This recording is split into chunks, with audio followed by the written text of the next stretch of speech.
ശുക്ലാംബരധരം വിഷ്ണും ശശിവർണം ചതുർഭുജം പ്രസന്നവദനം ധ്യായേത് സർവവിഘ്നോപശാന്തയേ. ഗുരവേ സർവലോകാനാം ഭിഷജേ ഭവരോഗിണാം നിധയേ സർവവിദ്യാനാം ദക്ഷിണാമൂർത്തയേ നമഃ. ജന്മാദ്യസ്യ യതോന്വയാദിതരതശ്ചാർത്ഥേഷ്വഭിജ്ഞസ്വരാട് തേനേ ബ്രഹ്മഹൃദായ ആദികവയേ മുഹ്യന്തി യത്സൂരയഃ. തേജോ വാരിമൃദാം യദാ വിനിമയോ യത്ര ത്രിസർഗോ അമൃഷാ ധാംനാ സ്വേന സദാ നിരസ്തകുഹകം സത്യം പരം ധീമഹി. ധർമ്മപ്രോജ്ജിതകൈതവോത്ര പരമോ നിർമ്മത്സരാണാം സതാം വേദ്യം വാസ്തവമത്ര വസ്തു ശിവദം താപത്രയോന്മൂലനം. ശ്രീമദ്ഭാഗവതേ മഹാമുനികൃതേ കിം വാ പരൈരീശ്വരഃ സദ്യോ ഹൃദ്യവരുധ്യതേത്ര കൃതിഭിഃ ശുശ്രൂഷുഭിസ്തക്ഷണാത്. നിഗമകൽപതരോർഗളിതം ബലം സുഖമുഖാദമൃതദ്രവ സംയുതം പിബത ഭാഗവതം രസമാലയം മുഹുരഹോ രസികാ ഭുവി ഭാവുകാഃ. നാരായണം നമസ്കൃത്യ നരം ചൈവ നരോത്തമം ദേവീം സരസ്വതീം വ്യാസം തതോ ജയമുദീരയേത്. യം പ്രവ്രജന്തമനുപേതമപേതകൃത്യം ദ്വൈപായനോ വിരഹകാതര ആജുഹാവ. പുത്രേതി തന്മയതയാ തരവോഭിനേദുഃ തം സർവഭൂതഹൃദയം മുനിമാനതോസ്മി. യസ്വാനുഭാവമഖിലശ്രുതിസാരമേകം അധ്യാത്മദീപമതിതിതീർഷതാം തമോന്ദം. സംസാരിണാം കരുണയാഃ പുരാണഗുഹ്യം തം വ്യാസസൂനുമുപയാമി ഗുരും മുനീനാം. മൂകം കരോതി വാചാലം പങ്കും ലംഘയതേ ഗിരിം യത്കൃപാതമഹം വന്ദേ പരമാനന്ദമാധവം. യം ബ്രഹ്മാ വരുണേന്ദ്രരുദ്രമരുതഃ സ്തുന്വന്തി ദിവ്യൈസ്തവൈഃ വേദൈഃ സാംഗപദക്രമോപനിഷദൈഃ ഗായന്തി യം സാമഗാഃ. ധ്യാനാവസ്ഥിതതദ്ഗതേന മനസാ പശ്യന്തി യം യോഗിനോ യസ്യാന്തം ന വിദുഃ സുരാസുരഗണാഃ. ദേവായ തസ്മൈ നമഃ. കോമളം കൂജയൻ വേണും ശ്യാമളോയം കുമാരകഃ വേദവേദ്യം പരം ബ്രഹ്മ ഭാസതാം പുരതോ മമ. ഭൂതൈർമഹദ്ഭിർയൈമാ പുരോ വിഭുഃ നിർമായശേതേ യദമൂഷു പൂരുഷഃ ഭുങ്ക്തേ ഗുണാൻ ഷോഡശ ഷോഡശാത്മകഃ. സോലങ്കൃഷീഷ്ട ഭഗവാൻ വചാംസി മേ സച്ചിദാനന്ദരൂപായ വിശ്വോത്പത്യാദിഹേതവേ താപത്രയ വിനാശായ ശ്രീകൃഷ്ണായ വയം നുമഃ. കൃഷ്ണായ വാസുദേവായ ഹരയേ പരമാത്മനെ പ്രണതക്ലേശനാശായ ഗോവിന്ദായ നമോ നമഃ. കൃഷ്ണായ വാസുദേവായ ദേവകീനന്ദനായ ച നന്ദഗോപകുമാരായ ഗോവിന്ദായ നമോ നമഃ. നമഃ പങ്കജനാഭായ നമഃ പങ്കജമാലിനി നമഃ പങ്കജനേത്രായ നമസ്തേ പങ്കജാംഗ്രയേ. പീതാംബരം കരവിരാജിത ശംഖചക്രകൗമോദകീ സരസിജം കരുണാസമുദ്രം രാധാസഹായമതിസുന്ദരമന്ദഹാസം. വാതാലയേശമനിശം ഹൃദി ഭാവയാമി. വാതാലയേശമനിശം ഹൃദി ഭാവയാമി. ഓം നമോ ഭഗവതേ വാസുദേവായ. ഓം നമോ നാരായണായ. ഓം ശ്രീകൃഷ്ണ പരമാത്മനേ നമഃ. ഓം നമഃ പരമഋഷിഭ്യോ നമഃ പരമഋഷിഭ്യഃ. ശ്രീ ഗുരുവായൂരപ്പ ശരണം. ശ്രീ ഗുരുവായൂരപ്പ ശരണം. ശ്രീ ഗുരുവായൂരപ്പ ശരണം. ഹരി ഓം. എല്ലാവർക്കും നമസ്കാരം. എല്ലാവർക്കും സുപ്രഭാതം, ശുഭദിനം, സുസ്വാഗതം. നാരായണ നാരായണ.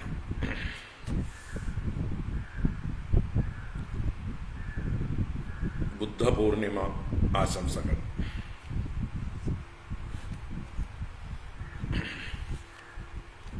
ശ്രീബുദ്ധൻ്റെ നിർവ്വാണ ദിവസമായി സങ്കല്പിക്കപ്പെടുന്ന ബുദ്ധപൂർണിമ എല്ലാവർക്കും എല്ലാ മംഗളങ്ങളും നൽകട്ടെ. ബുദ്ധൻ അനുഭവിച്ച ആ ആത്മ അനുഭൂതി, നിർവ്വാണ സുഖം എല്ലാവർക്കും അനുഭവവേദ്യമാകട്ടെ.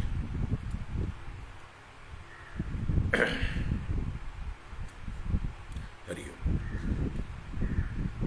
ശ്രീമദ് ഭാഗവത ജ്ഞാനഗംഗാ പ്രവാഹത്തിലേക്ക് ഏവർക്കും സുസ്വാഗതം. ഭാഗവത ജ്ഞാനഗംഗ ചതുർത്ഥ സ്കന്ധത്തിലെ 10ാം അധ്യായത്തിലേക്ക് പ്രവേശിക്കുന്നു. ദശമോധ്യായ. കഴിഞ്ഞ ദിവസങ്ങളിൽ ധ്രുവന്റെ മടങ്ങിവരവാണ് നമ്മൾ വിസ്തരിച്ച് കണ്ടത്. ഭഗവാനെ കണ്ടിട്ടും നിരാശനായി മടങ്ങി എന്നുള്ളതിൻ്റെ സംശയം വിദുരൻ ചോദിച്ചപ്പോൾ അതിനെ വിസ്തരിച്ച് മൈത്രേയ മഹർഷി വ്യാഖ്യാനം കൊടുത്തു. എന്താണ് അദ്ദേഹത്തിൻ്റെ നിരാശയുടെ കാരണം?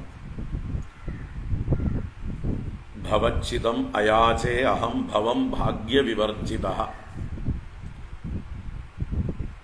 ഭവച്ഛിതനായ ഭഗവാനോട് ഭാഗ്യവിവർജിതനായ ഞാൻ ഭവത്തെ തന്നെ ചോദിച്ചു മേടിച്ചുവല്ലോ. സംസാരനാശകനായി മോക്ഷം നൽകുന്ന മുകുന്ദനെ പ്രാപിച്ചിട്ടും ആ ഭഗവാനിൽ നിന്ന് നിസ്സാരമായിട്ടുള്ള കാര്യങ്ങളല്ലേ താൻ ചോദിച്ചത്, സംസാരത്തെയല്ലേ താൻ ചോദിച്ചു മേടിച്ചത്. അതായിരുന്നു അദ്ദേഹത്തിൻ്റെ നിരാശയുടെ കാരണം. അതിനുശേഷം ആ ധ്രുവന്റെ മടങ്ങിവരവ്, ഉത്താനപാദ രാജാവ് എങ്ങനെയാണ് മകനെ സ്വീകരിച്ചത്, അമ്മമാർ എങ്ങനെയാണ് സ്വീകരിച്ചത്, ഉത്തമൻ എന്ന സഹോദരനും ആ ധ്രുവനും തമ്മിലുള്ള ആ ഒരു സ്നേഹബന്ധം അവിടെ കണ്ടു. പ്രജകളുടെ ആ ധ്രുവനോടുള്ളതായിട്ടുള്ള സ്നേഹവാത്സല്യങ്ങൾ, ബഹുമാനങ്ങൾ, അതെല്ലാം കണ്ടു. അതുപോലെ കൊട്ടാരത്തിലെ ഐശ്വര്യങ്ങൾ, സമൃദ്ധികൾ, പ്രകൃതി മനോഹാരിത എല്ലാം തന്നെ ഭംഗിയായി വർണ്ണിച്ച് കണ്ടു. അങ്ങനെ അതിമനോഹരമായ ആ കൊട്ടാരത്തിൽ സുഖ സമൃദ്ധിയുടെ നടുവിൽ തനിക്ക് മുമ്പ് ലഭിക്കാതിരുന്നതായിട്ടുള്ള എല്ലാ ലാളനകളും ഏറ്റുവാങ്ങിക്കൊണ്ട് ധ്രുവൻ കഴിച്ചുകൂട്ടി എന്ന് കണ്ട് പിന്നീട് ആ ഉത്താനപാദ രാജാവ് തൻ്റെ പ്രജകൾക്കെല്ലാവർക്കും ധ്രുവനോടാണ് താല്പര്യം എന്ന് മനസ്സിലാക്കി യൗവനയുക്തനായ ധ്രുവനെ രാജാവാക്കി വാഴിച്ചു.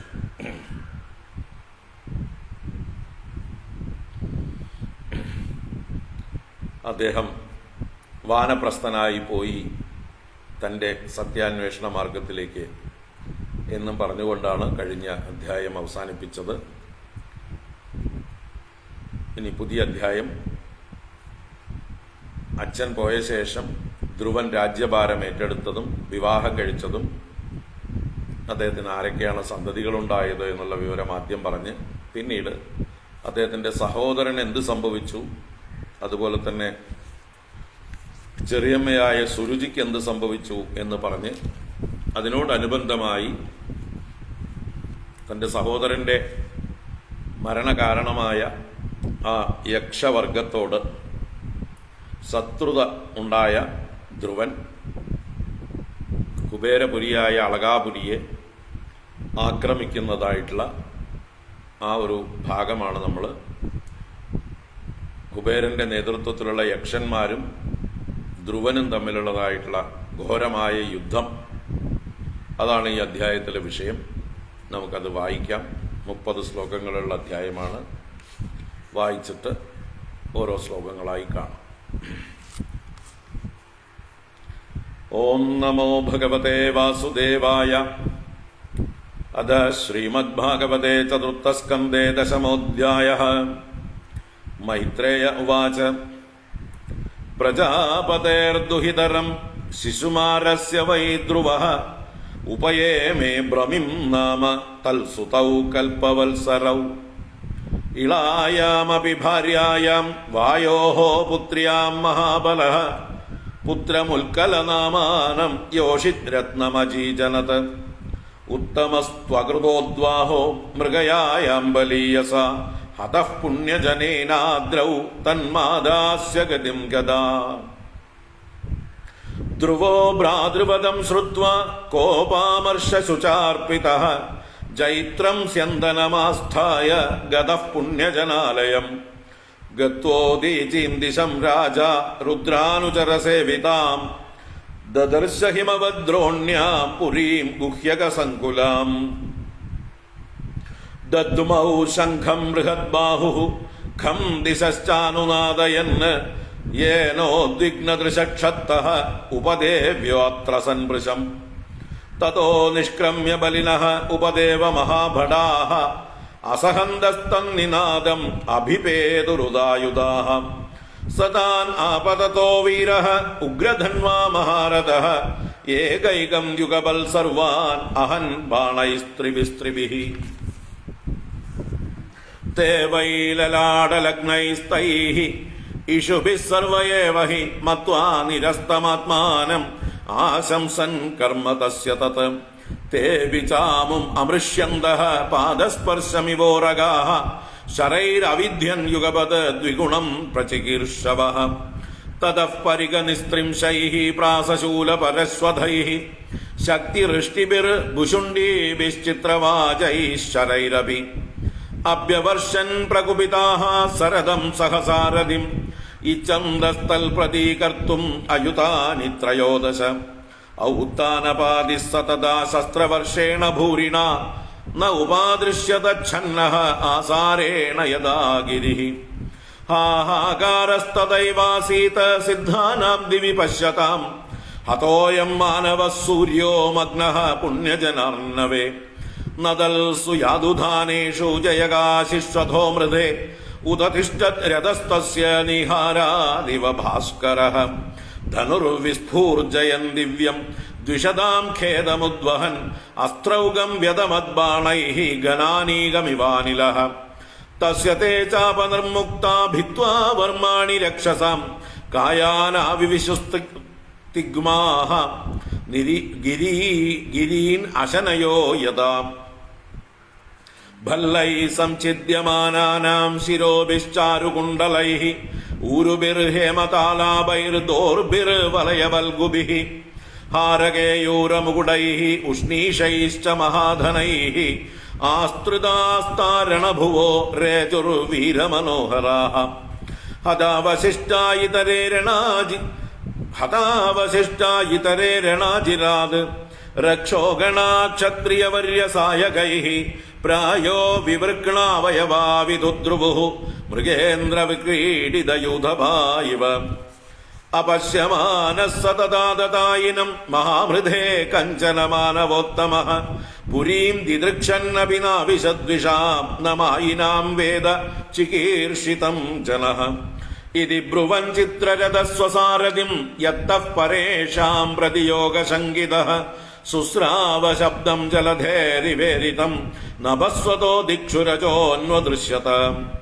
ക്ഷണേനാച്ഛാദിതം വ്യോമഘനാനീകേന സർവതഃ വിസ്ഫുരത്തടിതാ ദിക്ഷു ത്രാസയത് സ്തനയിത്തുനാ.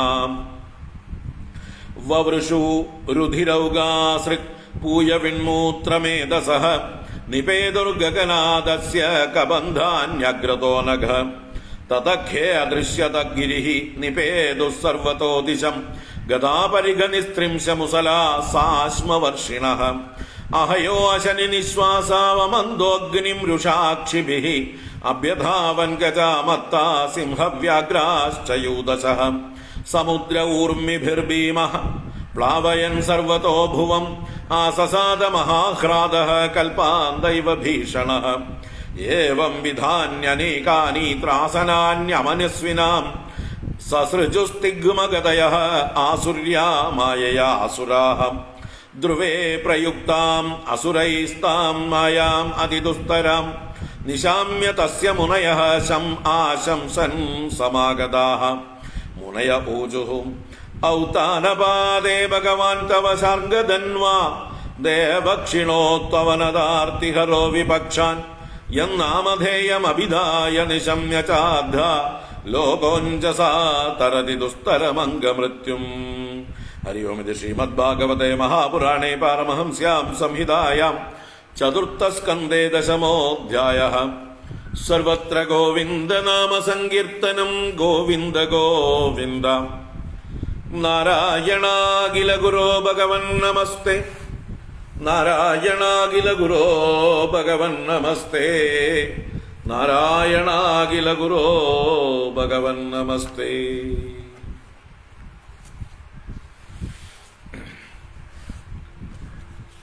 നാരായണ നാരായണ. ഹരി ഓം. എല്ലാവർക്കും നമസ്കാരം. എല്ലാവർക്കും ഒരിക്കൽ കൂടെ സുസ്വാഗതം.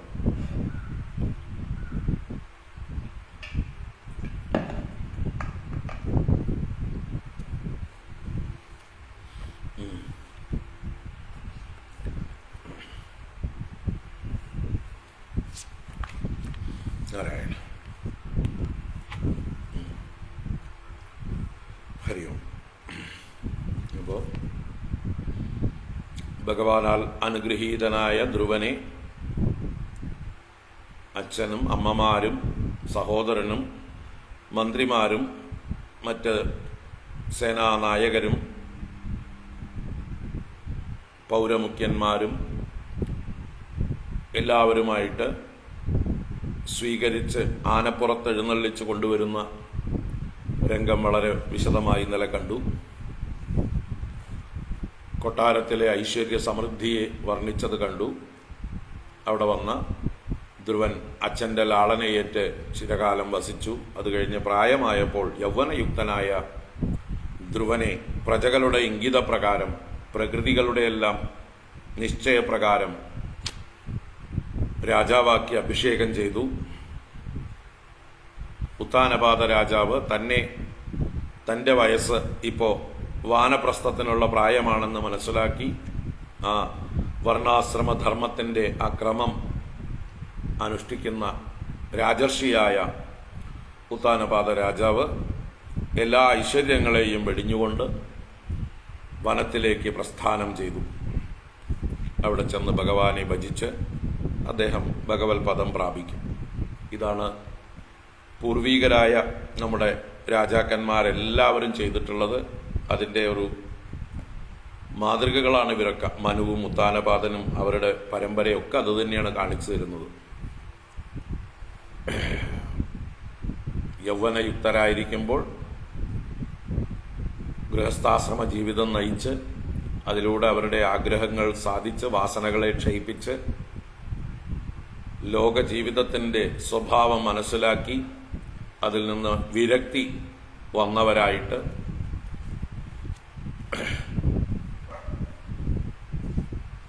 ഏതൊക്കെ തന്നെ ഭോഗങ്ങൾ എത്ര കഷ്ടപ്പെട്ട് സമ്പാദിച്ചാലും അതൊന്നും ശാശ്വതമല്ല, എല്ലാം ഭ്രമം മാത്രമാണ്. യഥാർത്ഥത്തിൽ ഒരു ഭോഗത്തിലും സുഖമില്ല, എല്ലാ ഭോഗങ്ങളും ദുഃഖയോനികളാണ് എന്നുള്ളതായിട്ടുള്ള വകതിരിവാണ് ഗൃഹസ്ഥാശ്രമത്തിൽ ജീവിക്കുമ്പോൾ എല്ലാവർക്കും ഉണ്ടാവേണ്ടത്. എല്ലാവർക്കും ഉണ്ടാവണം. രാജാക്കന്മാർക്ക് മാത്രമല്ല, നമ്മുടെ ഗാർഹസ്ഥ്യധർമ്മം തന്നെ അതിനു വേണ്ടിയിട്ടാണ്, ഈ വകതിരിവുണ്ടാവാൻ വേണ്ടി. എന്നിട്ട് നിത്യവും സുഖാസ്പദവുമായ സുഖസ്വരൂപവുമായിരിക്കുന്ന വസ്തു എന്താണ് എന്ന് അന്വേഷിച്ചുകൊണ്ട് വനത്തിലേക്ക് ഗുരുക്കന്മാരുടെ അടുത്തേക്കൊക്കെ പോകേണ്ടതാണ്. പരീക്ഷ്യ ലോകാൻ കർമ്മചിതാൻ ബ്രാഹ്മണഃ നിർവേദമായാത് നാസ്തി അകൃതഃ കൃതേന തദ്വിജ്ഞാനാർത്ഥം സ ഗുരുമേവാഭിഗച്ഛേത് സമിത്പാണിഹി ശ്രോത്രിയം ബ്രഹ്മനിഷ്ഠം എന്ന് ഒരു വാനപ്രസ്ഥനെ കുറിച്ചാണ് പറയുന്നത് ഉപനിഷത്ത്.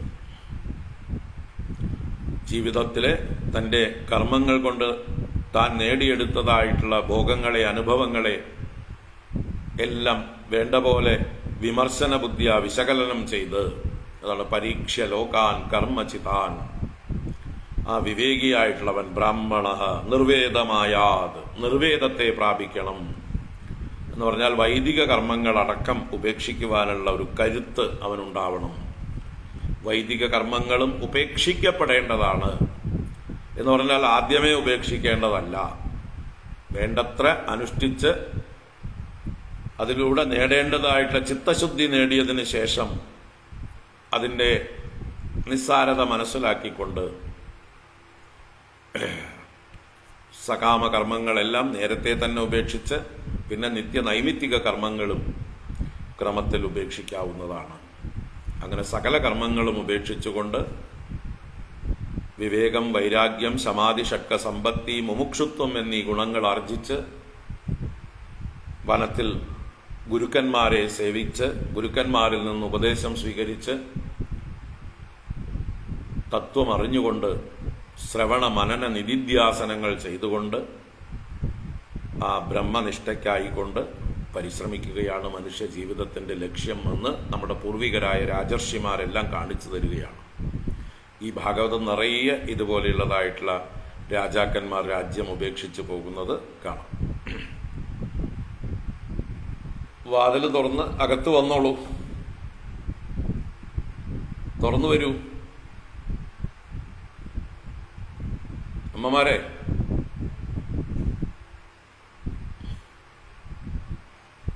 ഇരിക്കും,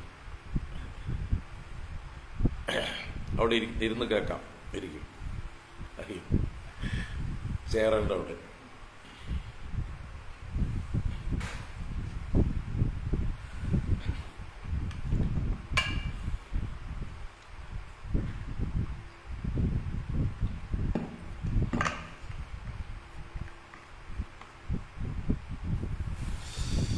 പുസ്തകം വേണോ? വേണോ പുസ്തകം? കേട്ടാ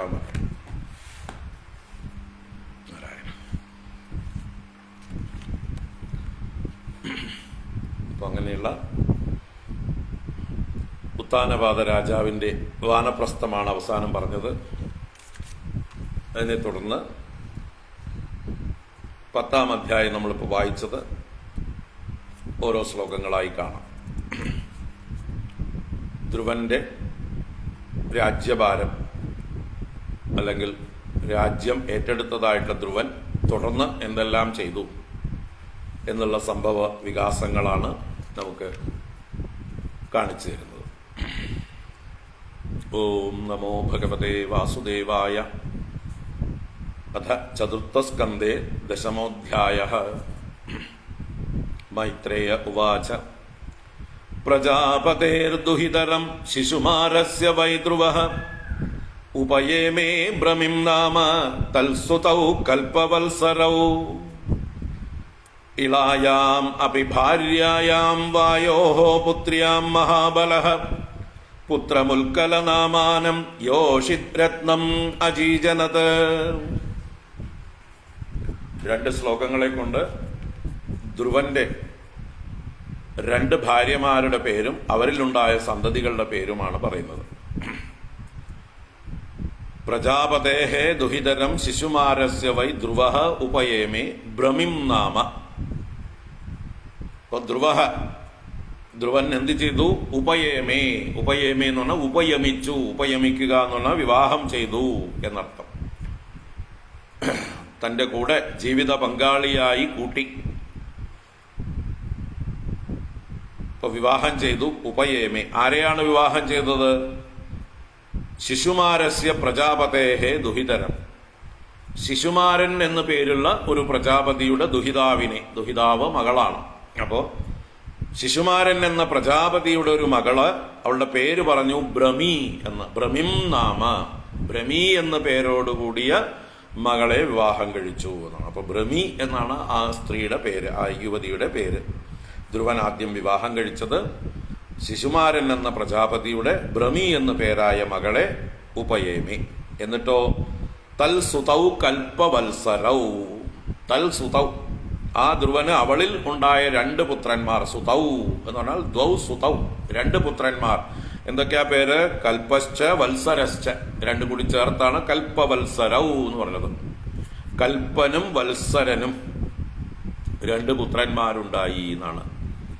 വാസ്തവത്തിൽ കാലത്തിന്റെ പ്രതീകങ്ങളാണ് ഇവര്.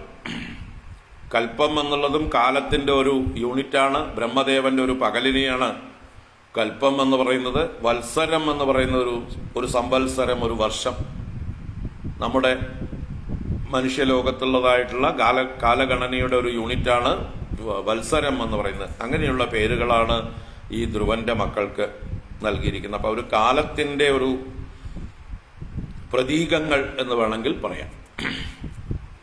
അങ്ങനെയുള്ള 2 പേര് ഈ ഭ്രമി എന്ന പേരായ ഭാര്യയിൽ അദ്ദേഹത്തിന് പുത്രന്മാരായി ഉണ്ടായി. പിന്നെ പറഞ്ഞു, ഇളായാം അഭിഭാര്യായാം വായോഹോ പുത്രിയാം മഹാബലഹ പുത്രം ഉൽക്കലനാമാനം യോഷിത് രത്നം അജീജനത്. ഇവിടെ വായോഹോ പുത്രിയാം ഇളായാം ഭാര്യായാം അഭി, വായുവിന്റെ പുത്രിയായ ഇള എന്ന പേരുള്ള ഭാര്യയിലും എന്നർത്ഥം. അപ്പൊ മറ്റൊരു വിവാഹം കൂടി കഴിച്ചതായിട്ട് പറയുന്നു. ധ്രുവൻ ഇള എന്ന് പറഞ്ഞതായിട്ടുള്ള കന്യക, അത് ആരുടെ പുത്രിയാണെന്നാണ്? വായുവിന്റെ പുത്രി എന്നാ പറയുന്നത്. അപ്പൊ വായുവിന്റെ പുത്രിയായ ഇള എന്ന ദേവിയിൽ മഹാബലനായ ധ്രുവൻ, മഹാബലഹ എന്നുള്ളത് ധ്രുവനെ വിശേഷിപ്പിച്ചതാണ്. യോഷിത് രത്നം ഉൽക്കലനാമാനം പുത്രം അജീജനത്, ഒരു പുത്രനെ ജനിപ്പിച്ചു. അജീജനത് ജനിപ്പിച്ചു. പേരെന്താണ്? ഉൽക്കല നാമാനം, ഉൽക്കലൻ എന്ന പേരോടുകൂടിയ ഒരു പുത്രനെ ജനിപ്പിച്ചു. അവൻ യോഷിത് രത്നമാണ്. യോഷിത് രത്നം എന്ന് പറഞ്ഞാല് സ്ത്രീകളെല്ലാം കൊതിക്കുന്നവൻ എന്നർത്ഥമാണ്. സ്ത്രീകളുടെ മനസ്സിനെ ഹരിക്കുന്നവൻ, യോഷിത്തുക്കൾക്കെല്ലാം രത്നം പോലെ ഭവിച്ചവൻ.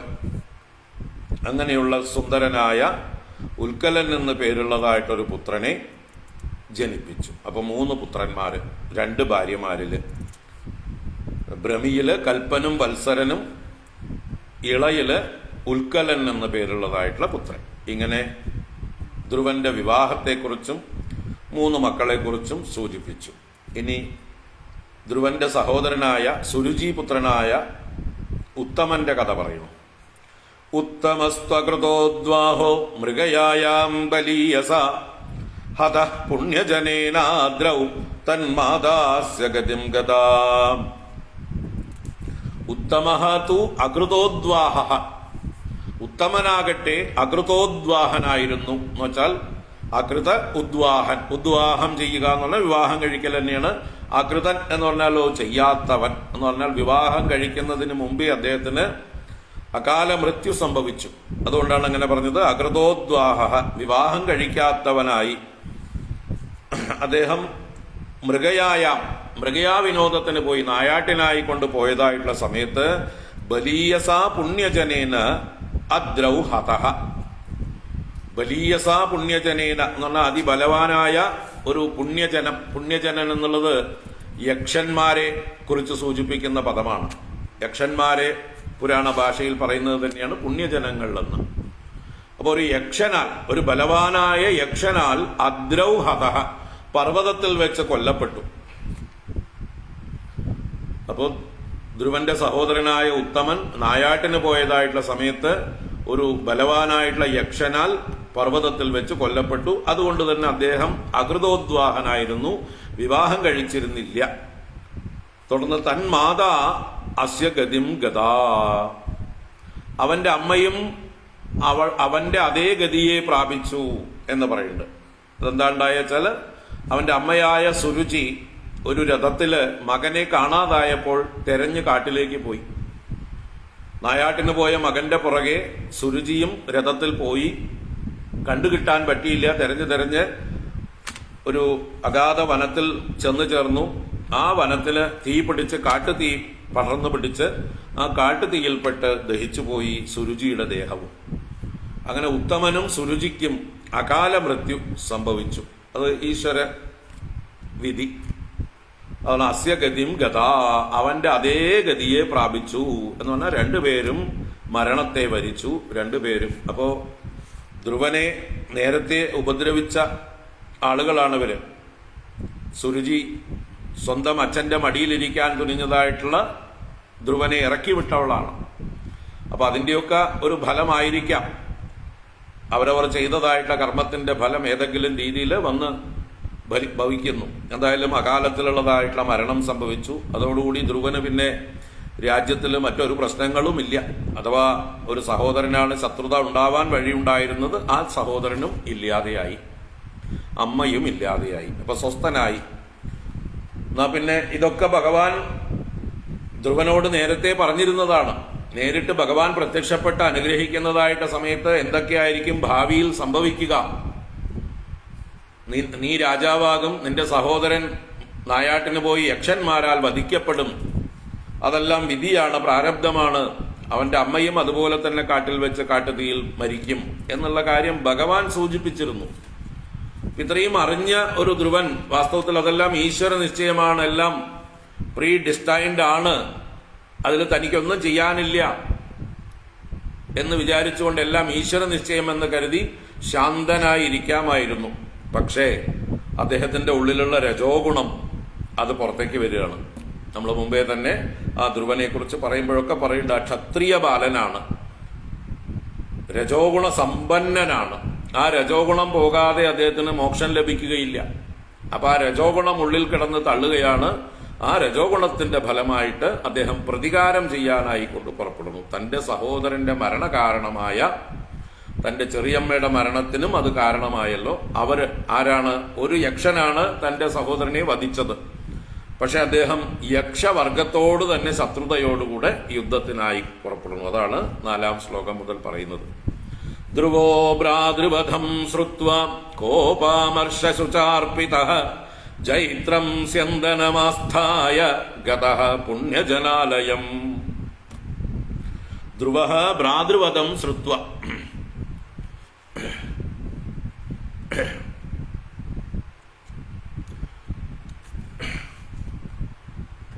ഇവിടെ പുത്രിയെ കുറിച്ച് പറയുന്നില്ല. അവിടെ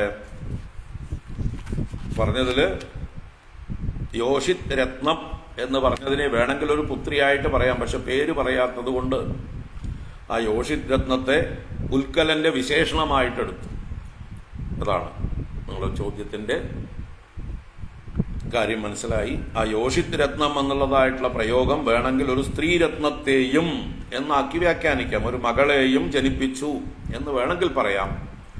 പക്ഷെ അവിടെ പേര് പറഞ്ഞില്ല. ഉൽക്കലനാമാനം എന്ന് പുത്രന്റെ പേര് പറഞ്ഞു. ആ പുത്രിയുടെ പേരും കൂടി അവിടെ പറയേണ്ടതല്ലേ?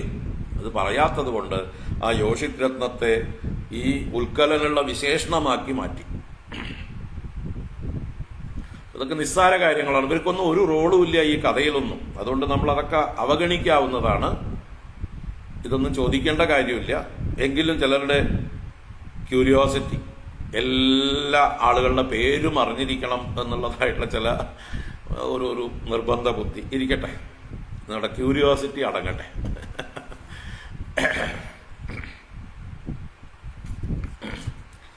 ഇവർക്കൊന്നും ഒരു റോളും ഈ ഭാഗവത കഥകളിൽ ഇല്ല.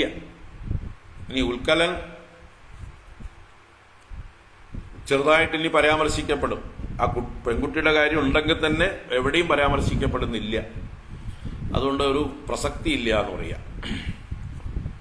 10 മക്കളുണ്ടായ എന്താ? ഇപ്പം നമുക്ക് ധ്രുവന് 2 അല്ല 10 ഉണ്ടായി, അല്ലെങ്കിൽ 20 ഉണ്ടായി, നമുക്കെന്താ? ഇപ്പോഴത്തെ കാലത്തേക്ക് അതിലേക്ക് എന്തെങ്കിലും പ്രയോജനമുണ്ടോ? ഒരു പ്രയോജനവും ഇല്ല. അതുകൊണ്ട് എത്ര വേണമെങ്കിൽ ആയിക്കോട്ടെ. ഇങ്ങനെയുള്ള നിസ്സാര കാര്യങ്ങളൊക്കെ ചോദിച്ച് നമ്മൾ വെറുതെ സമയം കളയരുത്.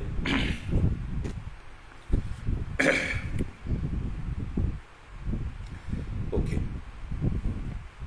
ഗതോദ്വീജി ധ്രുവോ ഭ്രാതൃവദം ശ്രുത്വാ കോപാമർഷശുചാർപ്പിതഃ ജൈത്രം സ്യന്ദനമാസ്ഥായ ഗതഃ പുണ്യജനാലയം.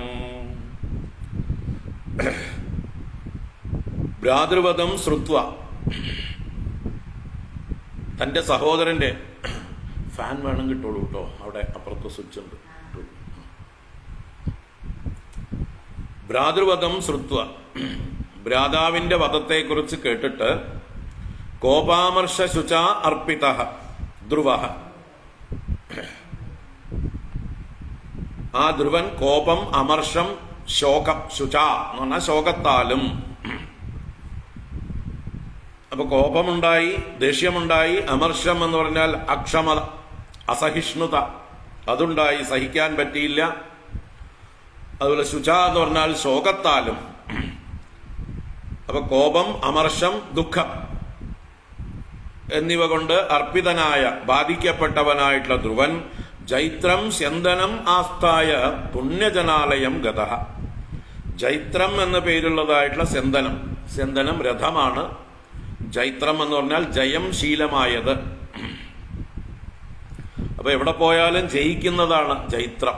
അങ്ങനെ ജൈത്രം എന്നുള്ളതായിട്ടുള്ള സ്യന്ദനത്തിൽ കയറിയിട്ട് വസിച്ചിട്ട് ആസ്ഥായ പുണ്യജനാലയം ഗതഃ. പുണ്യജനങ്ങൾ എന്ന് പറഞ്ഞാൽ ഇവിടെ യക്ഷന്മാർ, അവരുടെ ആലയം ഹിമാലയത്തിലെ കൈലാസത്തിന്റെ സമീപത്ത് അളകാപുരി എന്ന് പറയുന്നതായിട്ടുള്ള സ്ഥാനമാണ് കുബേരന്റെയും യക്ഷന്മാരുടെയും വാസസ്ഥാനം. അപ്പൊ അളകാപുരിയിലേക്ക്, പുണ്യജനങ്ങളുടെ ആലയത്തിലേക്ക് ഗതഃ, യക്ഷലോകത്തേക്ക് യുദ്ധത്തിനായിക്കൊണ്ട് പുറപ്പെട്ടു. അപ്പൊ ധ്രുവൻ മിക്കവാറും ഒറ്റയ്ക്കാണ് പോകുന്നത്, വലിയ സൈന്യമൊന്നുമില്ല. നല്ല ശക്തനായിട്ടുള്ള ആളാണ്, ഭഗവാന്റെ അനുഗ്രഹം കിട്ടിയിട്ടുള്ള ആളാണ്, പല ദിവ്യാസ്ത്രങ്ങളും കയ്യിലുള്ള ആളാണ്. അതുകൊണ്ട് തന്നെ അദ്ദേഹത്തിന് ധൈര്യസമേതം അദ്ദേഹം യക്ഷലോകത്തിലേക്ക് പോയി. അപ്പൊ അദ്ദേഹത്തിന് എന്തൊക്കെ ഉണ്ടായി? കോപം ഉണ്ടായി, അമർഷം ഉണ്ടായി, ശോകം ഉണ്ടായി. എവിടുന്ന ഉണ്ടായിട്ടുണ്ടാവുക? കോപത്തിന്റെയും അമർഷത്തിന്റെയും ശോകത്തിന്റെയും ഒക്കെ കാരണം ഉള്ളിലുള്ള രജോ ഗുണം തന്നെയാണ്. കോപമുണ്ടാകുന്നത് തമോ ഗുണത്തിൽ നിന്നാണ്, അജ്ഞാനത്തിൽ നിന്നാണ്, ഭേദബുദ്ധിയിൽ നിന്നാണ്. ഇവിടെ തന്റെ സഹോദരൻ ഉത്തമൻ, അവനെ അന്യനായിട്ടുള്ള ഒരാൾ, യക്ഷൻ എന്ന വർഗത്തിൽപ്പെട്ട ഒരാൾ കൊന്നു. അപ്പൊ അവിടെ യക്ഷനെ വേറെ കാണുന്നു, തന്റെ സഹോദരനോട് മമത കാണുന്നു. ഇവൻ എന്റെ സഹോദരൻ, അവൻ അന്യൻ. അങ്ങനെ ആ അന്യതാ ബുദ്ധിയാണ്, പൃഥക് ബുദ്ധിയാണ് ഇവിടെ അജ്ഞാനം. ഭഗവാനെ സ്തുതിച്ചപ്പോ ഗംഭീരമായിട്ട് സ്തുതിച്ചു. അങ്ങ് ഏകനായ അങ്ങ് തന്നെയാണ് ഈ ജഗത്തിലെ സകല ചരാചരങ്ങളുമായി തീർന്നിരിക്കുന്നത്. അങ്ങിൽ നിന്ന് അന്യമായിട്ട് ഇവിടെ രണ്ടാമതൊരു വസ്തു ഇല്ല എന്നുള്ളതായിട്ടുള്ള ആ ഒരു അദ്വൈത ജ്ഞാനത്തോടെ ഭഗവാനെ സ്തുതിച്ച ആളാണ് ഈ ധ്രുവൻ. അങ്ങനെയുള്ള അദ്ദേഹത്തിന്റെ ആ ജ്ഞാനം ഇപ്പോ മറഞ്ഞു. എന്താ കാരണം? അദ്ദേഹത്തിന്റെ ഉള്ളിലുള്ള വാസനകളുടെ ആ രജോ ഗുണത്തിന്റെ ഒക്കെ പ്രാബല്യം തന്നെയാണ്. അത് പൂർണ്ണമായി പോയിരുന്നില്ല എന്നർത്ഥം. ആ വാസനകൾ ക്ഷയിച്ചിരുന്നില്ല, വാസനാനാശം സംഭവിച്ചിരുന്നില്ല. അതുകൊണ്ട് തന്നെ ഉള്ളിലുള്ള രജോ ഗുണം കൊണ്ട് അദ്ദേഹത്തിന്റെ ഉള്ളില് തന്റെ സഹോദരനെ കൊന്ന യക്ഷനോടുള്ള ദേഷ്യം മൊത്തത്തിൽ യക്ഷവർഗത്തോടുള്ളതായിട്ടുള്ള ദേഷ്യമായി മാറുകയാണ്. അതാണ് ഏറ്റവും വലിയ മൗഢ്യം. ഏതോ ഒരാൾ കൊന്നതിന് ആ വംശത്തെ തന്നെ ശത്രുതാഭാവത്തിൽ കാണുക. അതാണ് നമ്മുടെ ഇന്നത്തെ ലോകത്തിൽ എവിടെ നോക്കിയാലും കാണുന്നത്. നമുക്ക് ഒരാൾ എന്തെങ്കിലും നമ്മളെ ഉപദ്രവിച്ചാൽ ആ വ്യക്തിയെ മാത്രമായിട്ട് നമ്മൾ കാണുന്നില്ല, ആ സമൂഹത്തെ മൊത്തത്തിലാണ് നമ്മൾ നമ്മുടെ ശത്രുഭാഗത്ത് കാണുന്നത്. എല്ലാവരെയും അടച്ചു കാണുകയാണ് ചെയ്യുന്നത്. അത് വാസ്തവത്തിൽ അവിവേകമാണ്, വിവരക്കേടാണ്. ആരാണോ നമ്മളെ ഉപദ്രവിച്ചത് അവരെ മാത്രമായിട്ടാണ് നമ്മൾ പ്രതികാരം ചെയ്യുകയാണെങ്കിൽ തന്നെ ചെയ്യേണ്ടത്. ബാക്കിയുള്ളവരെന്ത് പഴച്ചു, നിരപരാധികൾ എന്ത് പഴച്ചു. പക്ഷെ ഇവിടെ നമ്മൾ കാണുന്നുണ്ട് രാഷ്ട്രീയക്കാരുടെയും മതവെറിയന്മാരുടെയും ഒക്കെ കലഹത്തിൽ പരസ്പരം നിരപരാധികളെ വെട്ടിക്കൊല്ലുന്നതായിട്ടുള്ള കഥകൾ നിരന്തരം കാണുന്നു. അതുപോലെ തന്നെ രാജ്യങ്ങൾ ആക്രമിക്കപ്പെടുന്നു ഏതെങ്കിലും ഒരു നിസ്സാര കാര്യത്തിന് വേണ്ടിയിട്ട്. ഏതെങ്കിലും വ്യക്തികൾ തമ്മിലുള്ളതായിട്ടുള്ള കലഹത്തിലായിരിക്കും ആരംഭിച്ചിട്ടുണ്ടാവുക. അത് പിന്നെ ലോകമഹായുദ്ധം വരെ വേണമെങ്കിൽ എത്താം, സർവനാശത്തിലേക്ക് എത്തിച്ചേരും. ഇതാണ് അവിവേകം. ഇവിടെ അത് തന്നെയാണ് ധ്രുവനും കാണിക്കുന്നത്. അപ്പൊ ധ്രുവൻ ഭഗവാനെ പ്രത്യക്ഷനാക്കി ഭഗവാനിൽ നിന്ന് അനുഗ്രഹം നേടിയിട്ട് പോലും അദ്ദേഹത്തിന്റെ ഉള്ളിലുള്ള ഈ രജോ ഗുണം പൂർണ്ണമായി പോയിരുന്നില്ല, വാസനകൾ ക്ഷയിച്ചിരുന്നില്ല. അതുകൊണ്ട് അദ്ദേഹത്തിന് കോപമുണ്ടായി. കോപം ഉണ്ടാവണമെങ്കിൽ എന്തുണ്ടാവണം? കോപം എന്നുള്ളത് കാമത്തിന്റെ സഹോദരനാണ്, ട്വിൻ ബ്രദറാണ്. കാമമെന്ന ഒരു നാണയത്തിന്റെ ഒരു വശത്തിന്റെ മറുവശമാണ് കോപം. കാമം ഉണ്ടെങ്കിലേ ക്രോധം ഉണ്ടാവുള്ളൂ. കാമാത് ക്രോധോഭിജായതേ. അപ്പൊ ഇവിടെ കാമം എന്നുള്ളത് തന്റെ സഹോദരൻ ഉത്തമൻ തനിക്ക് സുഖം തരും, തന്റെ സഹായിയായിരിക്കും എപ്പോഴും, തനിക്ക് സ്നേഹം തരുന്ന ആളാണ് എന്നുള്ളതായിട്ടുള്ള ആ ഉത്തമനിൽ നിന്നുള്ള സുഖപ്രതീക്ഷയാണ് ഇവിടുത്തെ കാമം. ആ ഉത്തമൻ എന്ന തന്റെ സഹോദരൻ നശിച്ചപ്പോൾ, അദ്ദേഹത്തിൽ നിന്ന് കിട്ടാനുള്ളതായിട്ടുള്ള സുഖം നശിച്ചപ്പോൾ, അതാണ് ഇവിടെ ക്രോധമായി പരിണമിക്കുന്നത്. അല്ലാതെ ഒരു വ്യക്തിയുടെ മരണകാരണമല്ല. നമ്മൾ ദിവസവും പത്രങ്ങളിൽ അനേക ആളുകൾ മരിക്കുന്നത് കാണുന്നുണ്ട്. നമുക്ക് യാതൊരു വികാരവും ഉണ്ടാവാറില്ല. ചില പ്രായം കുറഞ്ഞവരൊക്കെ മരിച്ചു കാണുമ്പോൾ അയ്യോ പാവെന്ന് തോന്നാറുണ്ട്. അപകട മരണങ്ങൾ കാണുമ്പോൾ അയ്യോ പാവെന്ന് തോന്നാറുണ്ട്. അത്രയേ ഉള്ളൂ. അല്ലാതെ നിർവികാരരായിട്ടാണ് നമ്മളതൊക്കെ കാണുന്നത്. നേരെ മറിച്ച് അതിൽ നമുക്ക് സുഖം തന്നുകൊണ്ടിരുന്ന ആരെങ്കിലും, നമ്മളുമായിട്ട് ബന്ധപ്പെട്ട ആരെങ്കിലും മരിച്ചത് നമ്മൾ യാദൃച്ഛികമായി കണ്ടാലോ നമ്മൾ ഞെട്ടിപ്പോവുകയാണ്. നമുക്കാകെ നമ്മുടെ മനസ്സിൽ ദുഃഖമുണ്ടാവുകയാണ്, വികാരമുണ്ടാവുകയാണ്. അപ്പോൾ ആളുകളുടെ മരണമല്ല നമ്മുടെ ദുഃഖ കാരണം. നമുക്കറിയാം, ലോകത്തിൽ ജനിച്ചാൽ എല്ലാവരും മരിക്കും. ജാതസ്യ ഹി ധ്രുവോ മൃത്യു. പക്ഷെ നമുക്ക് വേണ്ടപ്പെട്ടവരാരും മരിക്കാൻ പാടില്ല. അവർക്ക് മാത്രം നിയമം മാറ്റി എഴുതണം. പ്രകൃതി നിയമമേ മാറ്റണം. ഇതാണ് നമ്മുടെ മൗഢ്യം എന്ന് പറയുന്നത്. ലോകത്തിൽ എല്ലാവരും മരിക്കുമെങ്കിൽ ആരും മരിക്കാം, നമ്മൾക്ക് വേണ്ടപ്പെട്ടവരും മരിക്കാം, നമ്മളും മരിക്കാം. അത് എപ്പോൾ വേണമെങ്കിൽ മരിക്കാം. അതിന്നപ്പോന്നൊന്നും യാതൊരു നിയമവുമില്ല. ആ നിയമങ്ങൾ നമ്മൾക്ക് അദൃഷ്ടമായിട്ടുള്ള നിയമങ്ങളാണ്. എപ്പോൾ വേണമെങ്കിൽ ആർക്കും മരണം സംഭവിക്കാം. ഈ ഒരു സത്യത്തെ നമ്മൾ എപ്പോഴും ഉൾക്കൊണ്ടുകൊണ്ട് എപ്പോഴും തയ്യാറായിരിക്കുക. ഏത് അനിഷ്ടമായിട്ടുള്ള ഒരു വാർത്തയെയും കേൾക്കാൻ തയ്യാറായിരിക്കുക. അപ്പൊ നമുക്ക് ഷോക്ക് ഉണ്ടാവില്ല, നമുക്ക് വികാര വിക്ഷോഭം ഉണ്ടാവില്ല, നമുക്ക് താങ്ങാൻ കഴിയും. അശോച്യാൻ അന്വശോചസ്ത്വം പ്രജ്ഞാവാദാംശ്ച ഭാഷസേ ഗതാസൂൻ അഗതാസൂംശ്ച നാനുശോചന്തി പണ്ഡിതാഹ. പണ്ഡിതന്മാർ, അറിവുള്ളവർ ഗതാസുക്കളെ കുറിച്ചും അഗതാസുക്കളെ കുറിച്ചും, എന്നാൽ പ്രാണൻ പോയവരെ കുറിച്ചും പോകാനിരിക്കുന്നവരെ കുറിച്ചും ദുഃഖിക്കാറില്ല. കാരണം എല്ലാവർക്കും പോകാനുള്ളതാണ്. ഇവിടെ ഇദ്ദേഹത്തിന് ശോക അല്ലെങ്കിൽ കോപ അമർഷ ശോകങ്ങളാൽ ബാധിതനായി എന്നർത്ഥം. കോപാമർഷ ശുചാർപ്പിത. ഈ കഥയിൽ നിന്നൊക്കെ നമ്മളും വിവേകമാണ് ആർജിക്കേണ്ടത്. ധ്രുവന് പറ്റിയ അബദ്ധം നമുക്ക് പറ്റാതെ നോക്കുകയാണ് വേണ്ടത്. അതിനാണ് ഈ കഥകളൊക്കെ നമ്മൾ കേൾക്കുന്നതും പഠിക്കുന്നതും. ഗത്വോദീചീം ദിശം രാജ രുദ്രാനുചര സേവിതാം ദദർശ ഹിമഭദ്രോണ്യാം പുരീം ഗുഹ്യക സങ്കുലാം. ആ രാജാവായ ധ്രുവൻ രുദ്രാനുചര സേവിതാം ഉദീചീം ദിശം ഗത്വാ. ഉദീചി എന്ന് പറഞ്ഞാൽ വടക്ക്. ഉതങ്ങ്, ഉദീചി എന്നൊക്കെയുള്ളത് വടക്ക് ദിക്കിനെ സൂചിപ്പിക്കുന്നു, ഉത്തര ദിക്ക്. ആ ഉദീചീം ദിശം ഗത്വ, വടക്ക് ദിക്കിലേക്ക്. അത് ആരാൾ സേവിതനാണ്? രുദ്രാനുചര സേവിതാം. ഇവിടെ രുദ്രാനുചരൻ ആരാണ്? രുദ്രന്റെ അനുചരനായ കുബേരൻ. കുബേര സേവിതാം എന്നർത്ഥം. അപ്പൊ കുബേരനാൽ സേവിക്കപ്പെടുന്നതായിട്ടുള്ള ആ വടക്ക് ദിക്കിലേക്ക് ഗത്വ ചെന്നിട്ട്, കുബേരനാണ് ദിക്പാലകൻ, വടക്ക് ദിക്കിന്റെ ദിക്പാലകൻ കുബേരനും അദ്ദേഹത്തിന്റെ ഭൃത്യന്മാരുമാണ്.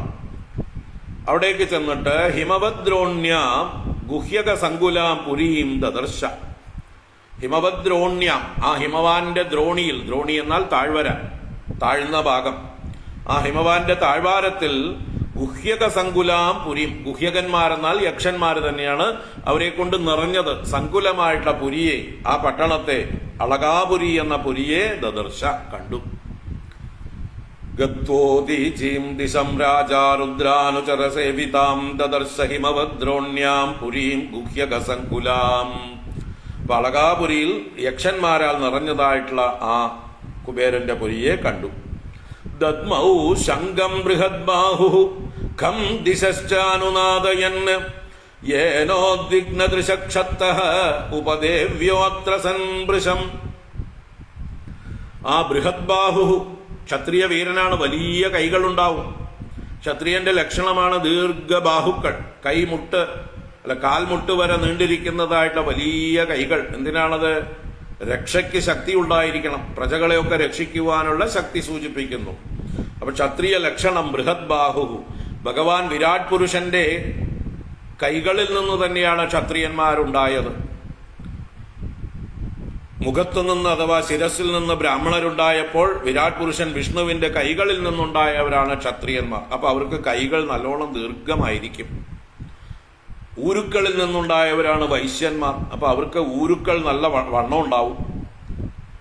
പാദങ്ങളിൽ നിന്നാണ് ശൂദ്രന്മാരുണ്ടായത്. അപ്പൊ എപ്പോഴും പാദം കൊണ്ട് സഞ്ചരിക്കുന്നവരാവും, പാദസേവ ചെയ്യുന്നവരാണ് ശൂദ്രന്മാരെന്ന് പറയുന്നത്. അവിടെ ഭഗവാന്റെ വിശ്വരൂപനായ ഭഗവാന്റെ കൈകളാണ് ക്ഷത്രിയന്മാർ. അവരുടെ കൈകൾ ബൃഹത് ബാഹു. അങ്ങനെ ബൃഹത് ബാഹുവായിരിക്കുന്ന ആ ധ്രുവൻ ഖം ദിശഃ അനുനാദയൻ, ഖം ആകാശത്തെയും ദിശഃ 8 ദിക്കുകളെയും അനുനാദയൻ, അനുനാദയൻ പ്രതിനാദയൻ, അതായത് മാറ്റൊലി കൊള്ളിപ്പിച്ചുകൊണ്ട് എന്നർത്ഥം. എല്ലായിടത്തും മുഴക്കിക്കൊണ്ട് പ്രതിധ്വനിപ്പിക്കുന്നവനായിട്ട് ശംഖം ദദ്മൗ, തന്റെ മഹത്തായ ശംഖത്തെ മുഴക്കി യുദ്ധത്തിനായിക്കൊണ്ട് യക്ഷന്മാരെ വെല്ലുവിളിക്കുകയാണ്. അങ്ങനെ കുബേരപുരിയിൽ ചെന്ന് ശംഖം ദദ്മൗ, ഹേ ക്ഷത്തഃ, അല്ലയോ ക്ഷത്താവായ വിതുര, ഏന ഉദ്വിഗ്നദൃശഃ ഉപദേവ്യഃ ഭൃശം അത്രസൻ. ഏന എന്ന് പറഞ്ഞാൽ ഏതൊരു ശംഖനാദം കേട്ടിട്ട്, യാതൊന്നുകൊണ്ട് ഉദ്വിഗ്നദൃശഃ ഉപദേവ്യഃ, അവിടെ ഉപദേവികൾ എന്ന് പറഞ്ഞാൽ ദേവിമാരെ സേവിക്കുന്നവർ, ദേവിമാരുടെ താഴെയുള്ളവർ എന്നൊക്കെ അർത്ഥമാണ്. ദേവലോക സ്ത്രീകൾക്ക് താഴെയാണ് യക്ഷന്മാരുടെ സ്ഥാനം, യക്ഷ സ്ത്രീകളുടെ സ്ഥാനം. അപ്പൊ ആ യക്ഷസ്ത്രീകൾ, ഉപദേവികൾ ഉദ്വിഗ്നദൃശഃ, അവരുടെ കണ്ണുകൾ ഉദ്വേഗമുള്ളവരായി, പരിഭ്രമിച്ചവരായി, ആകുല ചിത്തരായി അവര്. അങ്ങനെ പരിഭ്രമിച്ച കണ്ണുകളോടുകൂടി ആ ദേവിമാർ വൃഷം അത്രസൻ, നല്ലതുപോലെ ഭയപ്പെട്ടു എന്നർത്ഥം. ത്രസിച്ചു എന്ന് പറഞ്ഞാല് ഭയപ്പെട്ടു, അത്രസൻ ത്രസിച്ചു. എല്ലാവരും ഭയപ്പെട്ടു ഈ ശംഖനാദം കേട്ടിട്ട്. ധ്രുവന്റെ ഈ വെല്ലുവിളി മുഴക്കുന്നതായിട്ടുള്ള ശംഖനാദം കേട്ട് അവിടെയുള്ള സ്ത്രീകളെല്ലാം ഭയപ്പെട്ടു. തതോ നിഷ്ക്രമ്യ ബലിനഃ ഉപദേവ മഹാബടാഃ അസഹന്തസ്തന്നിനാദം അഭിപേതുർ ഉദായുധാഃ. തതഃ, ഈ ശംഖനാദം കേട്ട് അനന്തരം ബലിനഃ, ബലിനഃ ബലവാന്മാരായിട്ടുള്ളവർ, ശക്തന്മാരായിട്ടുള്ളവർ, ഉപദേവ മഹാബടാഃ, ഉപദേവൻ എന്ന് പറഞ്ഞാൽ യക്ഷന്മാര് തന്നെയാണ്. അവിടെ യക്ഷന്മാരുടെ തലവനായിട്ടുള്ള കുബേരന്റെ മഹാബടാഃ, വലിയ ഭടന്മാര്, യോദ്ധാക്കൾ. ആ യോദ്ധാക്കന്മാരെല്ലാം തന്നിനാദം അസഹന്തഃ, ഈ നാദത്തെ, ഇവന്റെ ശംഖനാദത്തെ സഹിക്കാൻ പറ്റാത്തവരായിട്ട്, അത്രയും ഭയങ്കരമായിട്ടുള്ള ശംഖനാദമായിരുന്നു, ഇവരെ പ്രകോപിപ്പിക്കുന്നതായിട്ടുള്ള ശംഖനാദമായിരുന്നു, അത് സഹിക്കാത്തവരായിട്ട് ഉദായുധാഹ, ഉയർത്തിപ്പിടിച്ച ആയുധങ്ങളോടുകൂടിയവരായിട്ട്, അവരുടെ ആയുധങ്ങൾ ഉയർത്തിപ്പിടിച്ചുകൊണ്ട് തതഃ നിഷ്ക്രമ്യ അഭിഭേദുഹു, അവരെ പുരിയിൽ നിന്ന് അവരെല്ലാം നിഷ്ക്രമിച്ചു പുറത്തേക്ക് വന്നു എന്നർത്ഥം. അങ്ങനെ എല്ലാവരും പുറത്തേക്ക് വന്നിട്ട് അഭിഭേദുഹു, ഇവന്റെ നേരെ പാഞ്ഞു വന്നു. അഭിപതിച്ചു എന്ന് പറഞ്ഞാൽ നേർക്ക് പാഞ്ഞു എന്നർത്ഥമാണ്. ആ ധ്രുവന്റെ നേരെ യുദ്ധത്തിനായിക്കൊണ്ട് ആയുധങ്ങൾ ഉയർത്തിപ്പിടിച്ചവരായിട്ട് ഈ യക്ഷഭടന്മാരെല്ലാവരും പാഞ്ഞു വന്നു. സതാനാപതതോ വീര ഉഗ്രധന്വാ മഹാരഥഃ ഏകൈകം യുഗപത് സർവാൻ അഹൻ ബാണൈസ്ത്രിഭിസ്ത്രിഭിഃ. ആ ഉഗ്രധന്വാ, ധ്രുവനെ കുറിച്ച് പറയണ. ഉഗ്രധന്വാ, വലിയ വില്ലോടുകൂടിയവൻ, ആർക്കും സഹിക്കാൻ പറ്റാത്ത പ്രഭാവത്തോടുകൂടിയ വില്ലോടുകൂടിയവൻ. മഹാരഥഃ, വലിയ രഥത്തിലിരിക്കുന്നവൻ എന്നർത്ഥം. വലിയ മഹാരഥനാണ് അദ്ദേഹം. ഇനി മഹാരഥൻ എന്ന് പറഞ്ഞാൽ ഒരേ സമയം 10,000 പേരോട് യുദ്ധം ചെയ്യാൻ കഴിയുന്നവനും മഹാരഥനാണ്. 10,000 ആളുകളുടെ നേതാവായിരിക്കുന്നവനും മഹാരഥനാണ്. അങ്ങനെ എല്ലാ തരത്തിലും മഹാരഥനായിരിക്കുന്നവനായ സഹവീരഃ, ആ വീരനായ ധ്രുവൻ, ആപതതഃ, താൻ സർവാൻ, തന്റെ നേരെ ആപതിക്കുന്നവരായ അവരെ എല്ലാവരെയും, താൻ സർവാൻ ഏകൈകം ത്രിഭിഹി ബാണൈഹി യുഗപത് അഹൻ. ഏകൈകം, ഓരോരുത്തരെയും, ത്രിഭിഹി ബാണൈഹി, 3 ബാണങ്ങളെ കൊണ്ട് യുഗപത് അഹൻ, ഒരേ സമയത്ത്. യുഗപത് എന്ന് പറഞ്ഞാൽ ഒരേ കാലത്ത്, സെയിം ടൈം, ഒരേ സമയത്ത്. അഹൻ, ഹനിച്ചു എന്ന് പറഞ്ഞാൽ താടിച്ചു, പ്രഹരിച്ചു. അപ്പൊ ഈ ഇത്രയും ആളുകൾ ഒന്നിച്ച് യക്ഷന്മാര് പാഞ്ഞു വരുമ്പോൾ അതൊന്നും ധ്രുവൻ ഒരു പ്രശ്നമായിരുന്നില്ല. അത്രയും വലിയ വില്ലാളി വീരനായിരുന്നു, ഉഗ്രധന്വാവായിരുന്നു. മഹാരഥത്തിലാണ് അദ്ദേഹം ഇരിക്കുന്നത്. അങ്ങനെയുള്ള രഥത്തിലിരുന്നു കൊണ്ട് തന്റെ നേരെ വരുന്നതായിട്ടുള്ള സർവ്വ വീരന്മാർക്ക് നേരെയും ഓരോരുത്തർക്കും 3 അസ്ത്രം വെച്ച് അയച്ച് അവരെയെല്ലാം വീഴ്ത്തി. യുഗപത് അഹൻ തേവൈലലാടലഗ്നൈസ്തൈഹി ഇഷുഭിഃ സർവയേവ ഹി മത്വാ നിരസ്തമാത്മാനം ആശംസൻ കർമ്മ തസ്യ തത്. ആ യക്ഷന്മാരെന്ത് ചെയ്തു എന്ന് പറയുന്നത്, ലലാടലഗ്നൈഹി തൈഹി ഇഷുബിഹി. ലലാടലഗ്നം, ലലാടം നെറ്റിയാണ്. അപ്പൊ നെറ്റിയിലാണ് വന്ന് തറച്ചത് ഈ അസ്ത്രങ്ങളൊക്കെ. ലലാടത്തിൽ ലഗ്നങ്ങളായി ഒട്ടിപ്പിടിച്ചു എന്നർത്ഥം. അപ്പൊ ലലാടത്തിൽ വന്ന് പതിച്ചതായിട്ടുള്ള തൈഹി ഇഷുബിഹി, ആ അസ്ത്രങ്ങളാൽ സർവേ ഏവത്തെ, ആ വന്നു ചേർന്ന യക്ഷന്മാരെല്ലാവരും തന്നെ ആത്മാനം നിരസ്തം മത്വ, ആത്മാനം തന്നെത്താൻ അവരവരെ തന്നെ നിരസ്തം, നിരസിക്കപ്പെട്ടതായിട്ട്, നിരാകരിക്കപ്പെട്ടതായിട്ട് വിചാരിച്ചിട്ട്, എന്നാൽ അവർ സ്വയം പരാജയപ്പെടുകയാണ്. അവിടെ ധ്രുവന്റെ പരാക്രമത്തിന്റെ മുമ്പിൽ അവർ നിരസ്തരായിത്തീരുന്നു, വലിച്ചെറിയപ്പെടുന്നു എന്നർത്ഥം, തള്ളിക്കളയപ്പെടുന്നു.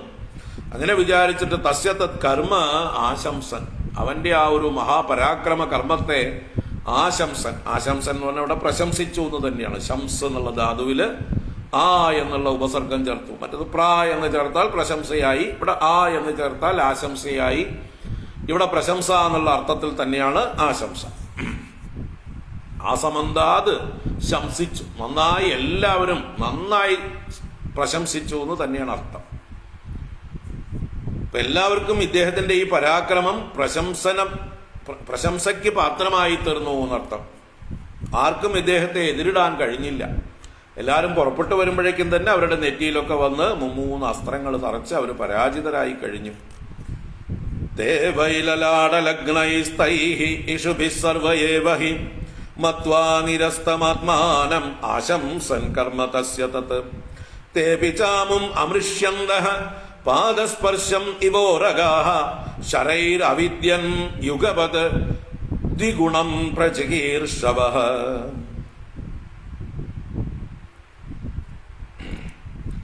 തേപി, അവരാകട്ടെ അമും അമൃഷ്യന്തഃ, തേപിച്ച് അമും അമൃഷ്യന്തഃ, അമും അവനെ, ആ ധ്രുവനെ, അമൃഷ്യന്തഃ സഹിക്കാത്തവരായിട്ട് പ്രശംസിച്ചു. എങ്കിലും അവർക്ക് സഹിച്ചില്ല, ശത്രുവാണല്ലോ. അതുകൊണ്ട് അവരെന്ത് ചെയ്തു, പാദസ്പർശം ഇവ ഉരകാഹ, ഉരകങ്ങൾ പാമ്പിനെ ചവിട്ടിയാൽ പാദസ്പർശം ചെയ്താൽ അവർക്ക് സഹിക്കുമോ? വേദനിക്കും, ശരിയാണ്. പക്ഷെ പാമ്പുകള് സഹിക്കില്ല, ഉടനെ ചീറ്റിക്കൊണ്ട് തിരിച്ച് കൊത്താൻ വരും. അപ്പൊ അതുപോലെ തന്നെ ചവിട്ടേറ്റ പാമ്പുകളെ പോലെ അവർ ഓരോരുത്തരും തിരിച്ച് ആക്രമിക്കാനായിട്ട് പുറപ്പെടുകയാണ്. അവനെ സഹിക്കവയ്യാത്തവരായിട്ട് തേബി പ്രചികീർഷവ, പ്രചികീർഷവ പ്രതിക്രിയ ചെയ്യാൻ ഇച്ഛിക്കുന്നവരായിട്ട്, പ്രതികാരം ചെയ്യാൻ ഇച്ഛിക്കുന്നവരായിട്ട്, തിരിച്ചടിക്കാനായിട്ട്.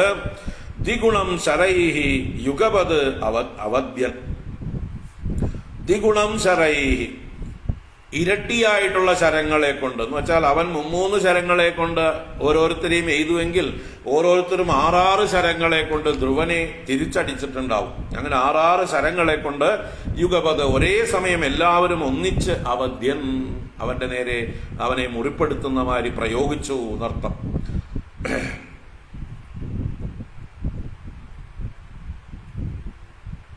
അവിദ്യൻ, അവദ്യനല്ല, അവിദ്യൻ.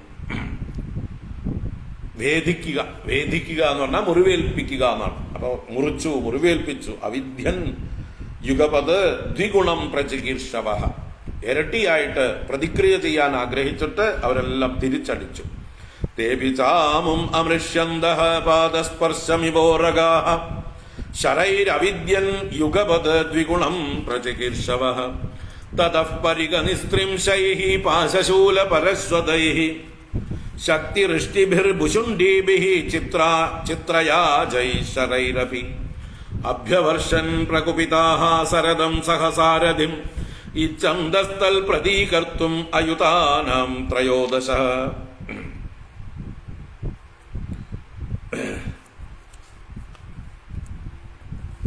അവര് ഓരോരുത്തരും ആയുധങ്ങൾ ഏതൊക്കെ എടുത്ത് പ്രയോഗിച്ചു ധ്രുവന്റെ നേരെ എന്ന് പറയണ. അവര് എത്ര പേര് എന്ന് അവസാനം പറയണു. അയുതാനാം ത്രയോദശ. അയുധങ്ങൾ എന്നാൽ 10,000-ങ്ങളാണ്. ത്രയോദശ 13. അപ്പൊ 13 × 10,000 എന്ന് പറഞ്ഞാൽ 1,30,000. 1,30,000 പേര്, അതാണ് 13 അയുധം. ആ ഭടന്മാർ ഒരുമിച്ച് തതഃ പരിഗ നിസ്ത്രിംശൈഃ പാശശൂല പരശ്വതൈഃ ശക്തി ഋഷ്ടിഭിർ ഭുഷുണ്ഡീഭിഃ ചിത്രയാജൈ ശരൈരപി അഭ്യവർഷൻ. ആയുധങ്ങളുടെ പേരുകളാണ് എടുത്തു പറഞ്ഞത്. ഈ 13 ആയുധം എന്ന് വെച്ചാൽ 1,30,000 ഭടന്മാർ, യക്ഷന്മാർ ഒരുമിച്ച്. പരികം എന്ന് പറഞ്ഞാൽ ഇരുമ്പൊലയ്ക്ക. അതുപോലെ നിസ്ത്രിംശം എന്ന് പറഞ്ഞത് വാളിനെ തന്നെയാണ്. പാശം കയറാണ്. ശൂലമാണ്. പരശു മഴുവാണ്. അതുപോലെ ശക്തി എന്ന് പറഞ്ഞാൽ വേലാണ്. ഋഷ്ടി എന്ന് പറഞ്ഞാൽ കുന്തമാണ്. ഭുഷുണ്ടി എന്നുള്ളതൊരു ഗത പോലെയുള്ള ഒരു ആയുധമാണ്. അപ്പൊ അങ്ങനെയുള്ള ചിത്രയാജം എന്നുള്ളതായിട്ടുള്ള ആയുധം. ഇങ്ങനെ ശരൈരഭി അസ്ത്രങ്ങളെ കൊണ്ടും പല പ്രകാരത്തിലുള്ളതായിട്ടുള്ള ആയുധങ്ങളെ കൊണ്ടും അവിടെ ശരൈ എന്നുള്ളത് ഒന്നിച്ചെടുക്കാം. ശരങ്ങൾ, ചിത്രയാജം വിശേഷണം. വിചിത്രങ്ങളായ തൂവലുകൾ വേഗത്തിൽ സഞ്ചരിക്കുവാനായിക്കൊണ്ട് അലങ്കാരമാക്കിയത് എന്നർത്ഥം. ഏതില്? ശരങ്ങളില്. അപ്പൊ തൂവലുകൾ, വിവിധ വർണ്ണങ്ങളിലുള്ള തൂവലുകൾ ചേർത്തതായിട്ടുള്ള ശരങ്ങളാലും ഈ ധ്രുവന്റെ നേർക്കും അഭ്യവർഷൻ പ്രകുപിതാഹ സരഥം സഹസാരഥിം, പ്രകോപിതരായിട്ട് അഭിവർഷം ചെയ്തു. ഇദ്ദേഹത്തിന്റെ നേർക്ക് വർഷിച്ചു. ആരുടെയൊക്കെ നേർക്ക്? രഥത്തിന്റെ നേർക്ക്, അഥവാ രഥത്തോട് കൂടിയവനായ ധ്രുവന്റെ നേർക്കും സാരഥി, അദ്ദേഹത്തിന്റെ സാരഥിയുടെ നേർക്കും, തേര് തെളിക്കുന്ന സാരഥിയുടെ നേർക്കും, രഥത്തോടു കൂടിയവനായ ധ്രുവന്റെ നേർക്കും പ്രകുപിതരായിട്ട് ഇങ്ങനെയുള്ള ആയുധങ്ങളൊക്കെ 1,30,000 പേർ ഒന്നിച്ചു പ്രയോഗിച്ചു. ഇച്ഛന്തസ്ഥൽ പ്രതീകർത്തും, അവന് പ്രതികാരം ചെയ്യുവാനായിക്കൊണ്ട്, അവന്റെ നേരെ പ്രതികാരം ചെയ്യുവാനായിക്കൊണ്ട് 4 ഭാഗത്തു നിന്നും ധ്രുവനെ എല്ലാവരും കൂടി വളഞ്ഞിട്ട് ആക്രമിച്ചു എന്നാണ്. തദപരിക നിസ്ത്രിംശൈഹി പാശശൂല പരശ്വതൈഹി ശക്തിരിഷ്ടിഭിർഭുഷുണ്ഡീഭിശ്ചിത്രയാജൈശ്വരൈരപി അഭ്യവർഷൻ പ്രകുപിതാഹ സരദം സഹസാരഥിം ഇച്ഛന്തസ്ഥൽ പ്രതീകർത്തും അയുതാനാം ത്രയോദശ ഔതാനപാദിസ്സ തദാ ശസ്ത്രവർഷേണ ഭൂരിണ ന ഉപാദൃശ്യത ഛന്ന ആസാരേണ യഥാ ഗിരിഹി.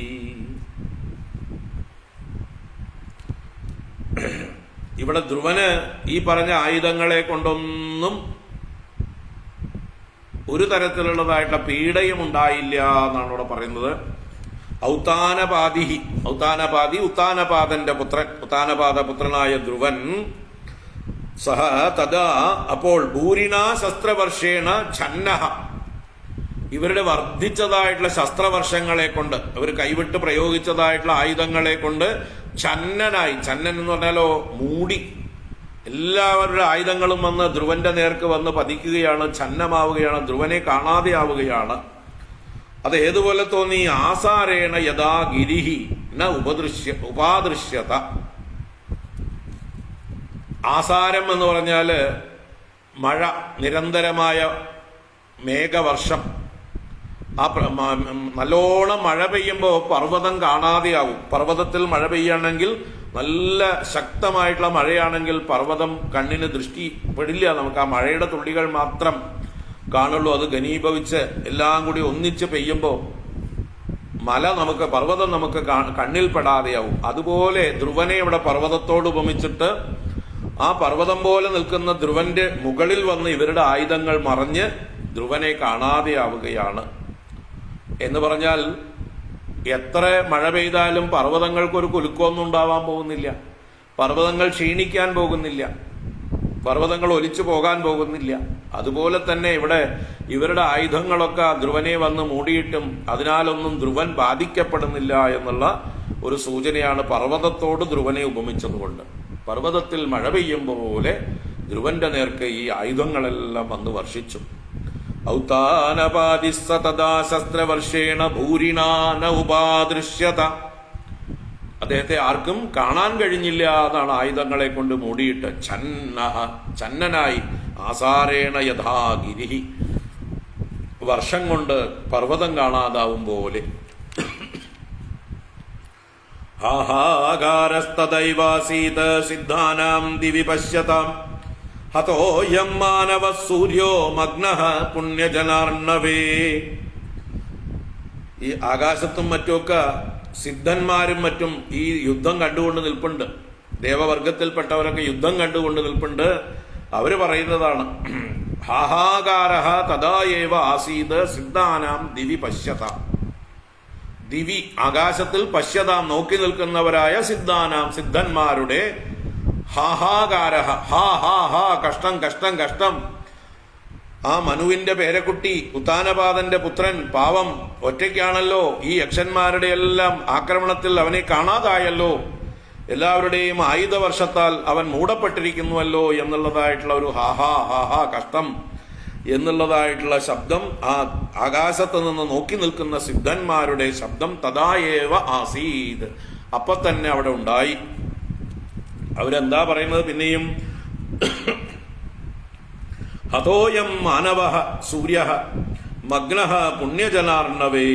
അവർ പറയണ അയം മാനവഃ സൂര്യഃ, ഈ മാനവനായ സൂര്യൻ, ഇവിടെ മാനവൻ എന്നാൽ മനുവിന്റെ വംശത്തിൽ പിറന്നവൻ, മനുവിന്റെ പൗത്രൻ, ഉത്താനപാദന്റെ പുത്രൻ. ആ മനുവിന്റെ പുത്രനായ ഈ സൂര്യ തേജസ്വിയായ ധ്രുവൻ, അവൻ പുണ്യജനാർണവേ മഗ്നഃ. പുണ്യജനങ്ങൾ എന്നാൽ യക്ഷന്മാരാകുന്ന സമുദ്രത്തിൽ മുങ്ങി. സൂര്യൻ അസ്തമിക്കുമ്പോ സമുദ്രത്തിൽ മുങ്ങുക എന്നുള്ളതാണ് നമ്മൾ കാണുക. അപ്പൊ സമുദ്രത്തിൽ സൂര്യൻ അസ്തമിക്കുന്നത് പോലെ ഇവിടെ ഈ മനുവിന്റെ പൗത്രനായിട്ടുള്ള ധ്രുവൻ എന്ന സൂര്യൻ ഈ യക്ഷന്മാരാകുന്ന സമുദ്രത്തിൽ മുങ്ങി. അവൻ ഹതഹ, ഹതഹ എന്ന് പറഞ്ഞാല് ഹതനായി, അവൻ നശിച്ചു, അവനെ കാണാനില്ല, അവൻ എന്ത് പറ്റിയെന്ന് അറിയുന്നില്ല, സൂര്യൻ അസ്തമിച്ചതുപോലെ ആയി എന്നെല്ലാം സിദ്ധന്മാർ ആകാശത്തുനിന്ന് യുദ്ധം കണ്ടുകൊണ്ട് അതിനെക്കുറിച്ച് പറഞ്ഞു. ഹാഹാകാരസ്തദൈവാസീത് സിദ്ധാനാം ദിവി പശ്യതാം ഹതോയം മാനവഃ സൂര്യോ മഗ്നഃ പുണ്യജനാർണവേ നദൽസു യാതുധാനേഷു ജയകാശിഷ്വധോ മൃധേ ഉത തിഷ്ഠത് രഥസ്തസ്യ നിഹാരാദിവ ഭാസ്കരഃ.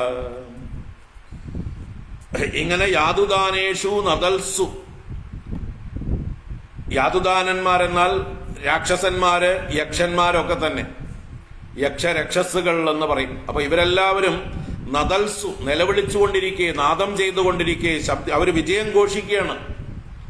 അങ്ങനെ മൃധേ ജയകാശിഷു, മൃധം എന്നാൽ യുദ്ധം, മൃധഃ, ആ മൃധേ യുദ്ധത്തിൽ, ജയകാശിഷു അവര് ജയത്തെ പ്രകാശിപ്പിക്കുകയാണ്. ജയത്തെ കാശിക്കുക എന്ന് പറഞ്ഞാൽ പ്രകാശിപ്പിക്കുക. ഞങ്ങൾ ജയിച്ചു എന്നുള്ള മട്ടില്, ധ്രുവനെ പരാജയപ്പെടുത്തി എന്നുള്ള മട്ടിൽ അവർ അവരുടെ വിജയം ആഘോഷിച്ചുകൊണ്ട് ബഹളം വെച്ചുകൊണ്ടിരിക്കുമ്പോൾ തസ്യ രഥഃ നീഹാരാത് ഭാസ്കരഃ ഇവ ഉദതിഷ്ഠത്. തസ്യ രഥഃ അവന്റെ രഥം, ആ ധ്രുവന്റെ രഥം ഉദതിഷ്ഠത് ഉത്ഥാനം ചെയ്തു, പൊങ്ങി വന്നു എന്നർത്ഥം. ഏതുപോലെ? നീഹാരാത് ഭാസ്കരഃ ഇവ. നീഹാരം എന്നാൽ മഞ്ഞ്. അപ്പൊ മഞ്ഞ് മൂടിയിരിക്കുന്ന ആ ദേശത്ത് നിന്ന് പുറത്തേക്ക് സൂര്യൻ പുറത്തേക്ക് പ്രകടമാകുന്നത് പോലെ. ഇനി സൂര്യൻ ഉദിച്ചു വന്നാലോ മഞ്ഞൊക്കെ ഉരുകിപ്പോവുകയും ചെയ്യും. സൂര്യൻ ഉദിച്ചു പൊങ്ങുന്നത് വരയ്ക്കേ മഞ്ഞിന് പ്രസക്തിയുള്ളൂ. ഇവിടെ മഞ്ഞിൽ നിന്ന് സൂര്യൻ ഉദിക്കും പോലെ ഈ യക്ഷരക്ഷസുകളുടെ കൂട്ടത്തിൽ നിന്ന്, അവരുടെ ആയുധ വർഷത്തിൽ നിന്നൊക്കെ മുക്തനായിക്കൊണ്ട് ആ രഥം മുകളിലോട്ടതാ പൊങ്ങി വരികയാണ്, ധ്രുവന്റെ രഥം. എന്നുവെച്ചാൽ ധ്രുവനെ ഭഗവാനാണ് ആയുസ് കൽപ്പിച്ചു കൊടുത്തിട്ടുള്ളത് 36,000 വർഷം. അപ്പോ ഇവരുടെയൊക്കെ ആയുധങ്ങളെ കൊണ്ട് ധ്രുവന് മരണം സംഭവിക്കുമോ? അല്ലേ? ഭഗവാൻ ധ്രുവനെ അനുഗ്രഹിച്ചു കൊടുത്ത പോലെ നമുക്കൊക്കെ അനുഗ്രഹിച്ചു തന്നിട്ടുണ്ട്. നമ്മളൊക്കെ ചിരായുക്കളാണ്. ഭഗവാൻ ഗീതയിലൊക്കെ നമ്മൾക്ക് ഉപദേശിച്ചു തന്നിട്ടുണ്ട്, നിങ്ങളൊക്കെ മരണമില്ലാത്തവരാണ്. ന ജായതേ നോ മ്രിയതേ വാ കദാചിത് നായം ഭൂത്വാ ഭവിതാവാന ഭൂയഃ അജോ നിത്യ ശാശ്വതോയം പുരാണഃ ന ഹന്യതേ ഹന്യമാനേ ശരീരേ. ഇത് നമുക്കൊക്കെയുള്ള ഭഗവാന്റെ പ്രതിജ്ഞ തന്നെയാണ്. നമ്മൾ ഓരോരുത്തരും മരണമില്ലാത്തവരാണ്, വാസ്തവത്തിൽ അമൃതസ്വരൂപികളാണ്. ഈ സത്യം അറിഞ്ഞു കഴിഞ്ഞാൽ നമുക്ക് മരണഭയമേ ഇല്ലാതാവും. അതാണ് വേണ്ടത്. ഇവിടെ ധ്രുവനും നേരത്തെ തന്നെ ഭഗവാൻ അനുഗ്രഹിച്ചു കൊടുത്തിട്ടുണ്ട്, നിനക്ക് 36,000 വർഷമാണ് ഭൂമിയിൽ രാജാവായിട്ട് നീ വസിക്കാൻ പോകുന്നത് എന്ന്. അതുകൊണ്ട് തന്നെ മരണമില്ല. ഈ യക്ഷന്മാരെ കൊണ്ടൊന്നും ഇദ്ദേഹത്തിനെ ഒന്നും ചെയ്യാൻ കഴിയില്ല. അദ്ദേഹത്തിന് മരണഭയമില്ല. അപ്പൊ അദ്ദേഹം അതാ പൊങ്ങി വരികയാണ്. സൂര്യൻ മഞ്ഞിൽ നിന്ന് പൊങ്ങി വരുന്നത് പോലെ നീഹാരാത് ഭാസ്കരഹ ഇവ ഉദതിഷ്ഠത്. അദ്ദേഹത്തിന്റെ രഥം പൊങ്ങി വരികയാണ് സൂര്യ തേജസ്സോടെ. അപ്പൊ മറ്റുള്ളവരൊക്കെ വിജയിച്ചു എന്ന് വിചാരിച്ച് ഘോഷിച്ചു കൊണ്ടിരിക്കുമ്പോഴാണ് ഇദ്ദേഹത്തിന്റെ അതാ പൊങ്ങി വരുന്നത്. നദൽ സുയാദുധാനേഷു ജയകാശിസ്വത അതോ മൃധേ ഉദതിഷ്ഠരഥസ്തസ്യ നീഹാരാദിവ ഭാസ്കരഃ ധനുർവിസ്ഫൂർജയൻ ദിവ്യം ദ്വിഷതാം ഖേദമുദ്വഹൻ അസ്ത്രൗകം വ്യതമദ്ബാണൈഃ ഗനാനീകമിവാനിലഃ. അദ്ദേഹം പൊങ്ങി വരുന്നതോടൊപ്പം തന്നെ വില്ലിലെ ഞാണ് വലിച്ച് ശബ്ദമുണ്ടാക്കി, ഞാണൊലി ഉണ്ടാക്കിക്കൊണ്ട്, അതാണ് ദിവ്യം ധനുഹു വിസ്ഫൂർജയെന്ന്, തന്റെ കയ്യിലുള്ള ദിവ്യമായിട്ടുള്ള ധനുസിനെ, വില്ലിനെ വിസ്ഫൂർജനം ചെയ്തുകൊണ്ട്, വിസ്ഫൂർജനം അതിന്റെ ഞാണൊലി കൊണ്ട് ഡങ്കാരമുണ്ടാക്കിക്കൊണ്ട് എന്നർത്ഥം. ആ ഞാണങ്ങട് വലിച്ചു വലിച്ചു വിടുമ്പോൾ അത് ഇടി വെട്ടും പോലതായിട്ടുള്ള ഡങ്കാരമുണ്ടാകും. അങ്ങനെ വിസ്ഫൂർജയെന്ന് ദ്വിഷതാം ഖേദമുദ്വഹന്, തന്നോട് ദ്വേഷിക്കുന്നവരായ ശത്രുക്കൾക്ക്, യക്ഷരക്ഷസുകൾക്ക് ഖേദമുദ്വഹൻ, അവരുടെ ഖേദത്തെ വർദ്ധിപ്പിച്ചുകൊണ്ട്, അവർക്ക് വിഷമത്തെ, അവർക്ക് ഒന്നൂന്ന് വിചാരിച്ച് വിജയിച്ചു എന്ന് വിചാരിച്ചവരാണ്. ആ സമയത്താണ് അവരെയൊക്കെ ദുഃഖിപ്പിച്ചുകൊണ്ട് ഇതാ പൊങ്ങി വരുന്നത്. ദുഷതാം ഖേദമുദ്വഹന് ഘനാനീകം അനിലഹ ഇവ അസ്ത്രൗകം ബാണൈഹി വ്യതമത്. ഘനാനീകം അനിലഹ ഇവ, അനിലൻ വായുവാണ്. വായു എങ്ങനെയാണോ ഘനാനീകത്തെ, ഘനം മേഘമാണ്, അനീകം കൂട്ടമാണ്. അപ്പൊ മേഘക്കൂട്ടങ്ങളെ കാറ്റെങ്ങനെയാണോ അടിച്ചു തുരത്തുക, ഛിന്ന ഭിന്നമാക്കി കളയുക, അതുപോലെ ഈ ധ്രുവൻ തന്റെ ബാണൈഹി, തന്റെ ബാണങ്ങളെ കൊണ്ട് ഇവർ പ്രയോഗിച്ച അസ്ത്രൗകത്തെ, ഇവരുടെ ആയുധങ്ങളെ വ്യതമത് ദൂരേക്ക് തട്ടിക്കളഞ്ഞു, ദൂരീകരിച്ചു എന്നർത്ഥം, അകറ്റിക്കളഞ്ഞു. അപ്പൊ അവർ പ്രയോഗിച്ചതായിട്ടുള്ള അസ്ത്രങ്ങൾ ഒന്നും തന്നെ ധ്രുവന്റെ മേലെ പതിച്ചിട്ടില്ല. കാരണം ധ്രുവൻ അവയൊക്കെ തന്റെ അസ്ത്രങ്ങളെ കൊണ്ട്, തന്റെ ബാണങ്ങളെ കൊണ്ട് അവയെല്ലാം തട്ടി ദൂരേക്കാക്കി കളഞ്ഞിരുന്നു. അപ്പൊ എങ്ങനെയാണോ കാറ്റടിച്ചാൽ മേഘങ്ങൾ ശിഥിലമായി പോകുന്നത്, ഛിന്ന ഭിന്നമായി പോകുന്നത്, തട്ടിത്തെറിപ്പിക്കപ്പെടുന്നത്, അതുപോലെ നിസ്സാരമായിട്ടാണ് ഈ യക്ഷരക്ഷസുകളുടെ ആയുധങ്ങളെയൊക്കെ ധ്രുവകുമാരൻ തട്ടിത്തെറിപ്പിച്ചത്. ധനുർവിസ്ഫൂർജയൻ ദിവ്യം ദിശതാം ഖേദമുദ്വഹൻ അസ്ത്രൗകം വ്യതമദ്ബാണൈഃ ഗനാനീകമിവാനിലഃ തസ്യ തേ ചാപനിർമുക്താഃ ഭിത്വാ വർമാണി രക്ഷസാം കായാൻ ആവിവിശുത്തിഗ്മാഃ ഗിരീൻ അശനയോ യദാ. ധ്രുവൻ തിരിച്ച് യക്ഷന്മാരെ ആക്രമിക്കുകയാണ്. അതാണ് തസ്യ ചാപനിർമുക്താഃ തിഗ്മാഃ തേ. തസ്യ, അവന്റെ, ആ ധ്രുവന്റെ ചാപനിർമുക്താഃ, ചാപത്തിൽ നിന്ന്, വില്ലിൽ നിന്ന് മോചിപ്പിക്കപ്പെട്ടതായിട്ടുള്ള തിഗ്മാഃ, തിഗ്മങ്ങൾ എന്നാൽ തീക്ഷ്ണങ്ങൾ, മൂർച്ചയേറിയതായിട്ടുള്ള അദ്ദേഹത്തിന്റെ ബാണങ്ങൾ, താഹ അല്ല തേ, അവരെന്ത് ചെയ്തു, രക്ഷസാം വർമാണി ഭിത്വ. ഇവിടെ രക്ഷസുകൾ എന്ന് പറഞ്ഞാൽ യക്ഷന്മാര് തന്നെയാണ്. ആ യക്ഷന്മാരുടെ വർമ്മ എന്ന് പറഞ്ഞാൽ കവചം, വർമാണി ഭിത്വ, കവചങ്ങളെ ഭേദിച്ചിട്ട് അവരുടെ പടച്ചട്ടകളെയൊക്കെ കീറി മുറിച്ചുകൊണ്ട് അശനയഃ ഗിരീനിവ കായാനാവിവിശുഹു, അവരുടെ കായങ്ങളെ, ശരീരങ്ങളെ ആവിവിശുഹു, ഉള്ളിലേക്ക് പ്രവേശിച്ചു, തറച്ചു എന്നർത്ഥം. ഏതുപോലെ അശനയഃ ഗിരീനിവ, അശനി എന്ന് പറഞ്ഞാല് ലൈറ്റ്നിങ്, ഇടിമിന്നൽ, അത് ഗിരീൻ, പർവ്വതങ്ങളെ പിളർക്കുന്നത് പോലെ, ഇടിമിന്നൽ പർവ്വതങ്ങളെ പിളർക്കുന്നത് പോലെ ധ്രുവന്റെ ബാണങ്ങൾ അവരുടെ നല്ല കട്ടിയുള്ളതായിട്ടുള്ള കവചങ്ങളെയെല്ലാം ഭേദിച്ചുകൊണ്ട് അവരുടെ ശരീരങ്ങളെ മുറിപ്പെടുത്തി. അശനി എന്നുള്ളത് ഇടിമിന്നലിന്റെ പേരാണ്. ഇന്ദ്രന്റെ വജ്രായുധത്തിനും അശനി എന്ന് പറയും. ഇന്ദ്രന്റെ വജ്രായുധവും ഇടിമിന്നലും ഒന്ന് തന്നെയാണ്. ഇന്ദ്രൻ വജ്രായുധം പ്രയോഗിക്കുന്നതാണ് ഇടിമിന്നലെന്നും നമ്മൾ പുരാണങ്ങളിൽ നിന്നും മനസ്സിലാക്കാം. അപ്പൊ ഇന്ദ്രന്റെ വജ്രായുധ പ്രയോഗം, അതിന് പ്രത്യസ്ത്രമില്ല, അതിനെ പ്രതികരിക്കാൻ പറ്റില്ല, തടയാൻ പറ്റില്ല. അത് പർവ്വതങ്ങളെ പിളർക്കുന്നതാണ്. പർവ്വതങ്ങളുടെ ചിറകരിഞ്ഞവനാണ് ഇന്ദ്രൻ. അതുപോലെ ഇവിടെ ഈ ധ്രുവന്റെ ബാണങ്ങൾ ഈ യക്ഷരക്ഷസുകളുടെ പടച്ചട്ടകളെല്ലാം ഭേദിച്ചുകൊണ്ട് അദ്ദേഹത്തിന്റെ അവരുടെയൊക്കെ ശരീരങ്ങളെ പിളർന്നു, പർവ്വതങ്ങളെ പിളർക്കും പോലെ.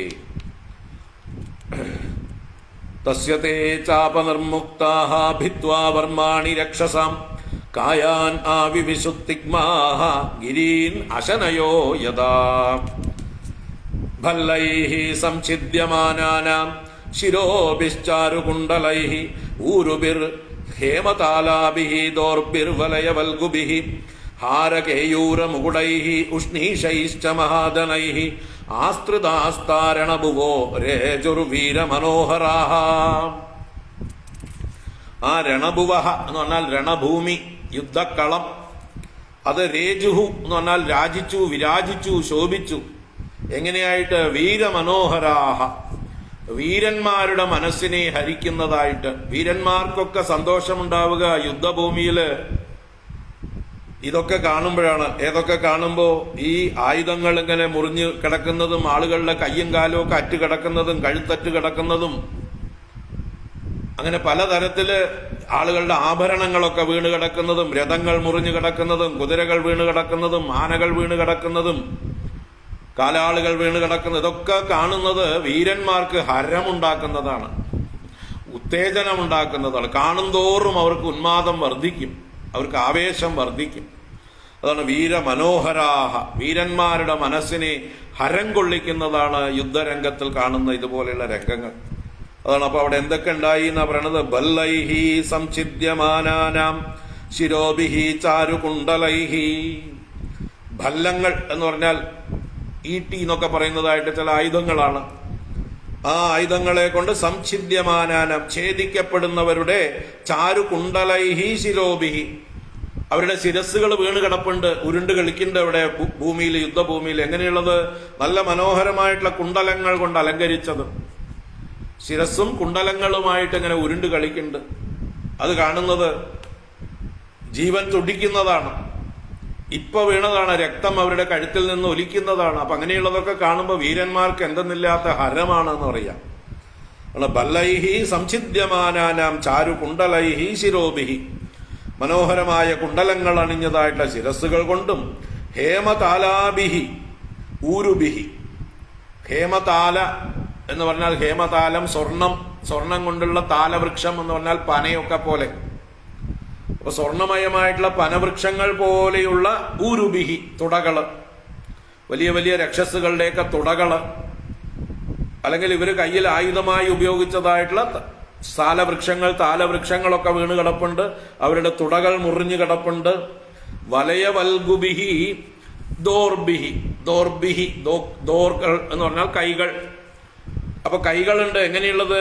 വലയവൽഗുക്കളാണ്. കയ്യിലെ വളകളൊക്കെ ശോഭിക്കുന്നുണ്ട്. അങ്കദം, കേയൂരം, കങ്കണം മുതലായിട്ടുള്ള വളയങ്ങളൊക്കെ നല്ലോണം ശോഭിക്കുന്ന രത്നനിർമ്മിതവും സ്വർണ്ണനിർമ്മിതവുമായിട്ടുള്ള ആഭരണങ്ങളൊക്കെ ധരിച്ചതായിട്ടുള്ള കൈകൾ മുറിഞ്ഞു കിടപ്പുണ്ട്.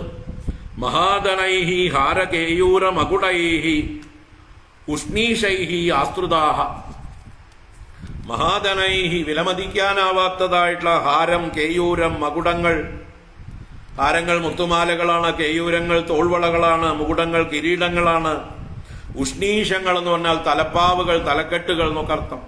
അപ്പൊ ഉഷ്ണീഷങ്ങളാലും ആസ്ത്രിതാഹ, പരന്ന് കിടക്കാണ്, പരവതാനി വിരിച്ച പോലെ ആ യുദ്ധഭൂമി നിറഞ്ഞു കിടക്കുകയാണ്. താഹ രണഭുവഹ, രണഭൂമികൾ, യുദ്ധഭൂമികൾ. വീരമനോഹരാഹ രേജുഹു, വീരന്മാർക്ക് മനസ്സിന് ഹരമുണ്ടാക്കുന്നതായി കൊണ്ട്, ഉത്തേജനം നൽകുന്നതായിട്ട് കാണപ്പെട്ടു, ശോഭിച്ചു. ഭല്ലൈഹി സംഛിദ്യമാനാനാം ശിരോഭിശ്ചാരുകുണ്ഡലൈഹി ഊരുഭിർഹേമതാലാഭിഹി ദോർഭിർവലയവൽഗുഭിഹി ഹാരകേയൂരമകുടൈഹി ഉഷ്ണീഷൈശ്ച മഹാദനൈഹി ആസ്ത്രിതാസ്താരണഭുവോ രേജുർവീരമനോഹരാഃ. ഹതാവശിഷ്ടായിതരേ രണാജിരാത് രക്ഷോഗണാക്ഷത്രിയവര്യസായകൈഃ പ്രായോ വിവൃക്ണാവയവാ വിദുദ്രുവുഃ മൃഗേന്ദ്രവിക്രീഡിതയൂഥപായിവ.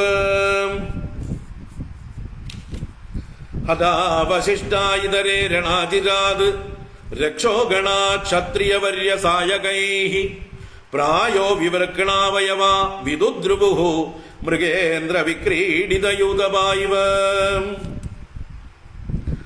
ഇവിടെ ഇദ്ദേഹത്തിന്റെ ക്ഷത്രിയവര്യസായകൈഃ, ക്ഷത്രിയവര്യനായ ധ്രുവന്റെ അസ്ത്രങ്ങളാൽ, സായകങ്ങളാൽ വിവൃക്കണ അവയവാഹ പ്രായ വിവൃക്കണ അവയവാഹ പ്രായേണ സാമാന്യമായിട്ട് എല്ലാവരും മുറിവേൽപ്പിക്കപ്പെട്ടവരായി. വിവൃക്കണം വിശേഷേണ വൃക്കണം നന്നായി വൃച്ഛനം ചെയ്യപ്പെട്ടത്, മുറിക്കപ്പെട്ടത്.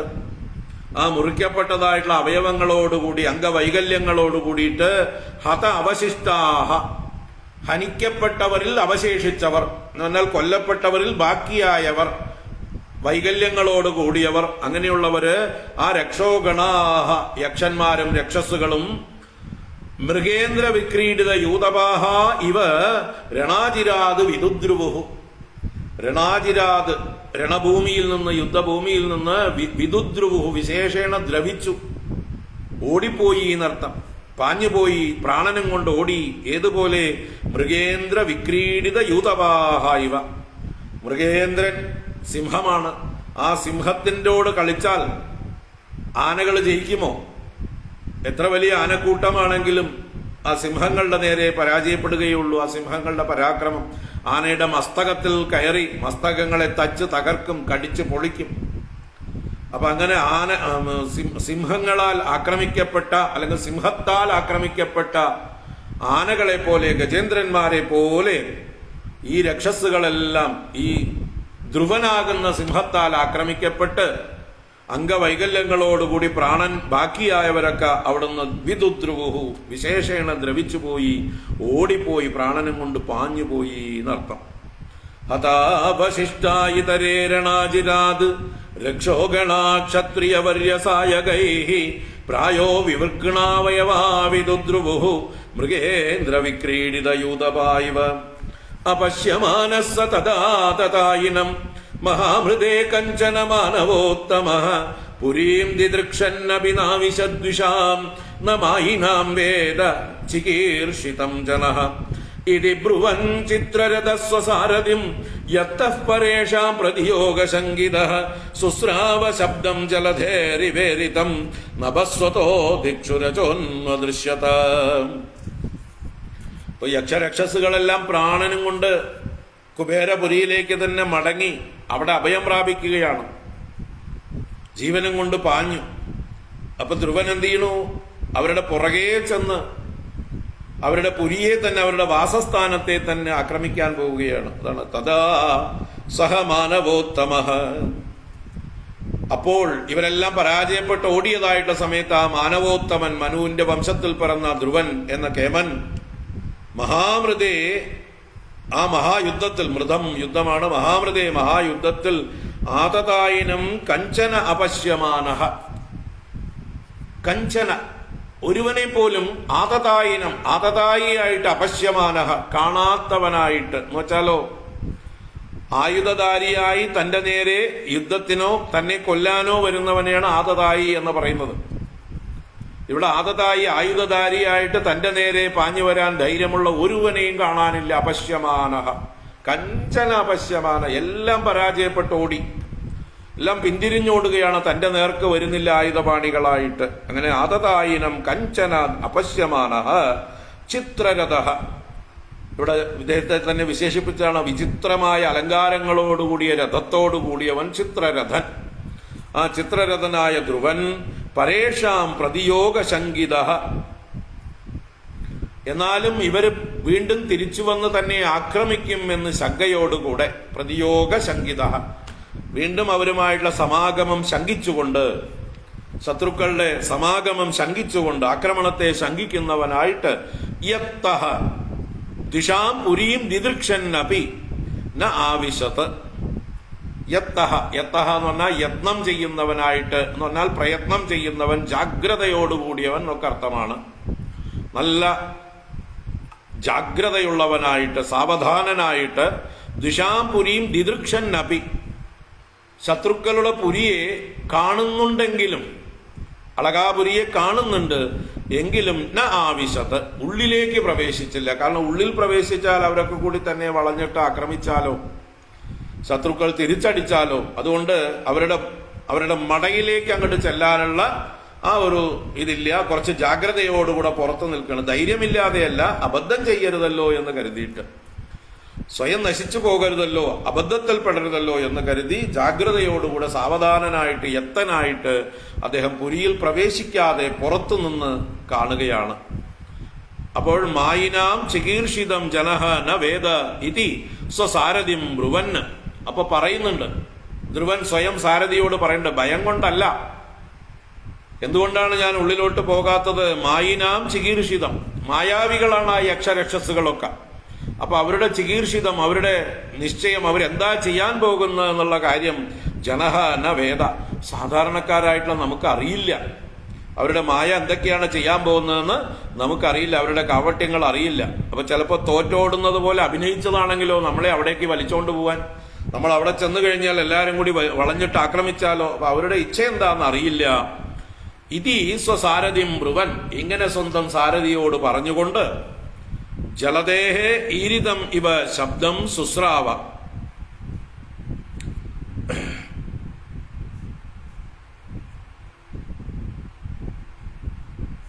ജലതിയുടെ ഈരിതം എന്ന് പറഞ്ഞാൽ സമുദ്രത്തിന്റെ ആ ഒരു ഈരണം എന്ന് പറഞ്ഞാല് മുഴക്കം. കാറ്റടിക്കുമ്പോൾ തിരമാലകൾ ഉയരുമ്പോൾ സമുദ്രത്തിൽ നിന്നൊരു ഗർജനമുണ്ടാവും, മുഴക്കമുണ്ടാവും. അതുപോലെയുള്ളതായിട്ടുള്ള മുഴക്കം കേൾക്കുകയാണ് ഇവിടെ. അവിടെ നിന്ന് ഉള്ളിൽ നിന്ന് കേൾക്കുകയാണ്. ഈരിതം ഇവ ശബ്ദം സുസ്രാവ, ആ യക്ഷപുരിയിൽ നിന്ന് ശ്രവിച്ചു. ഉള്ളിൽ നിന്നുള്ളതായിട്ടുള്ള ഘോരമായിട്ടുള്ള ശബ്ദം കേൾക്കുകയാണ്, സമുദ്രത്തിന്റെ ഗർജനം പോലെ. നഭസ്വതഃ ദിക്ഷു രജഃ അന്വദൃശ്യത. നഭസ്വതഃ, നഭസ്വാനിൽ നിന്ന്, നഭസ്വാൻ വായുവാണ്, ആ വായുവിൽ നിന്ന് ദിക്ഷു ദിക്കുകളിലെല്ലാം രജഃ അന്വദൃശ്യത, പൊടി പറന്ന് കാണപ്പെട്ടു. എന്ന് പറഞ്ഞാൽ മായാവികൾ മായ പ്രയോഗിക്കാൻ തുടങ്ങി എന്നർത്ഥം. യക്ഷന്മാര് അവരുടെ മായ കൊണ്ട് എന്തുണ്ടാക്കി? വലിയ സമുദ്രത്തിന്റെ ഗർജനം പോലെയുള്ള മുഴക്കമുണ്ടാക്കി. തുടർന്ന് കാറ്റടിക്കുന്നുണ്ട്, ആ കാറ്റ് കൊണ്ട് പൊടി പറക്കുന്നുണ്ട്. അന്തരീക്ഷം മുഴുവൻ ഇരുട്ടുകൊണ്ട് മൂടാൻ പോവുകയാണ്. രജസ്സുകൊണ്ട് തമസ് വർദ്ധിക്കാൻ പോവുകയാണ് അവിടെ. ഇതേ പൊടി ധൂളികൾ പറന്നു കഴിഞ്ഞാൽ എന്താവും? പൊടി വർദ്ധിച്ചാല് അത് തമോ ഗുണമായി അല്ലെങ്കിൽ ഇരുട്ടായിട്ട് മാറും എന്നർത്ഥം.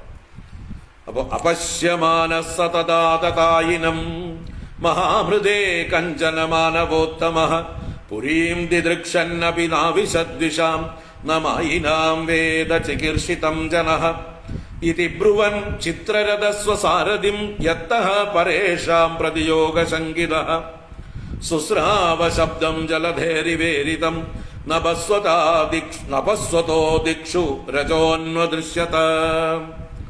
അപ്പൊ അന്തരീക്ഷം മുഴുവൻ പൊടിപടലങ്ങൾ കൊണ്ട് നിറയാണ്, കാറ്റടിച്ച പോലെ. ഇത് മായയാണ് അവരുടെ.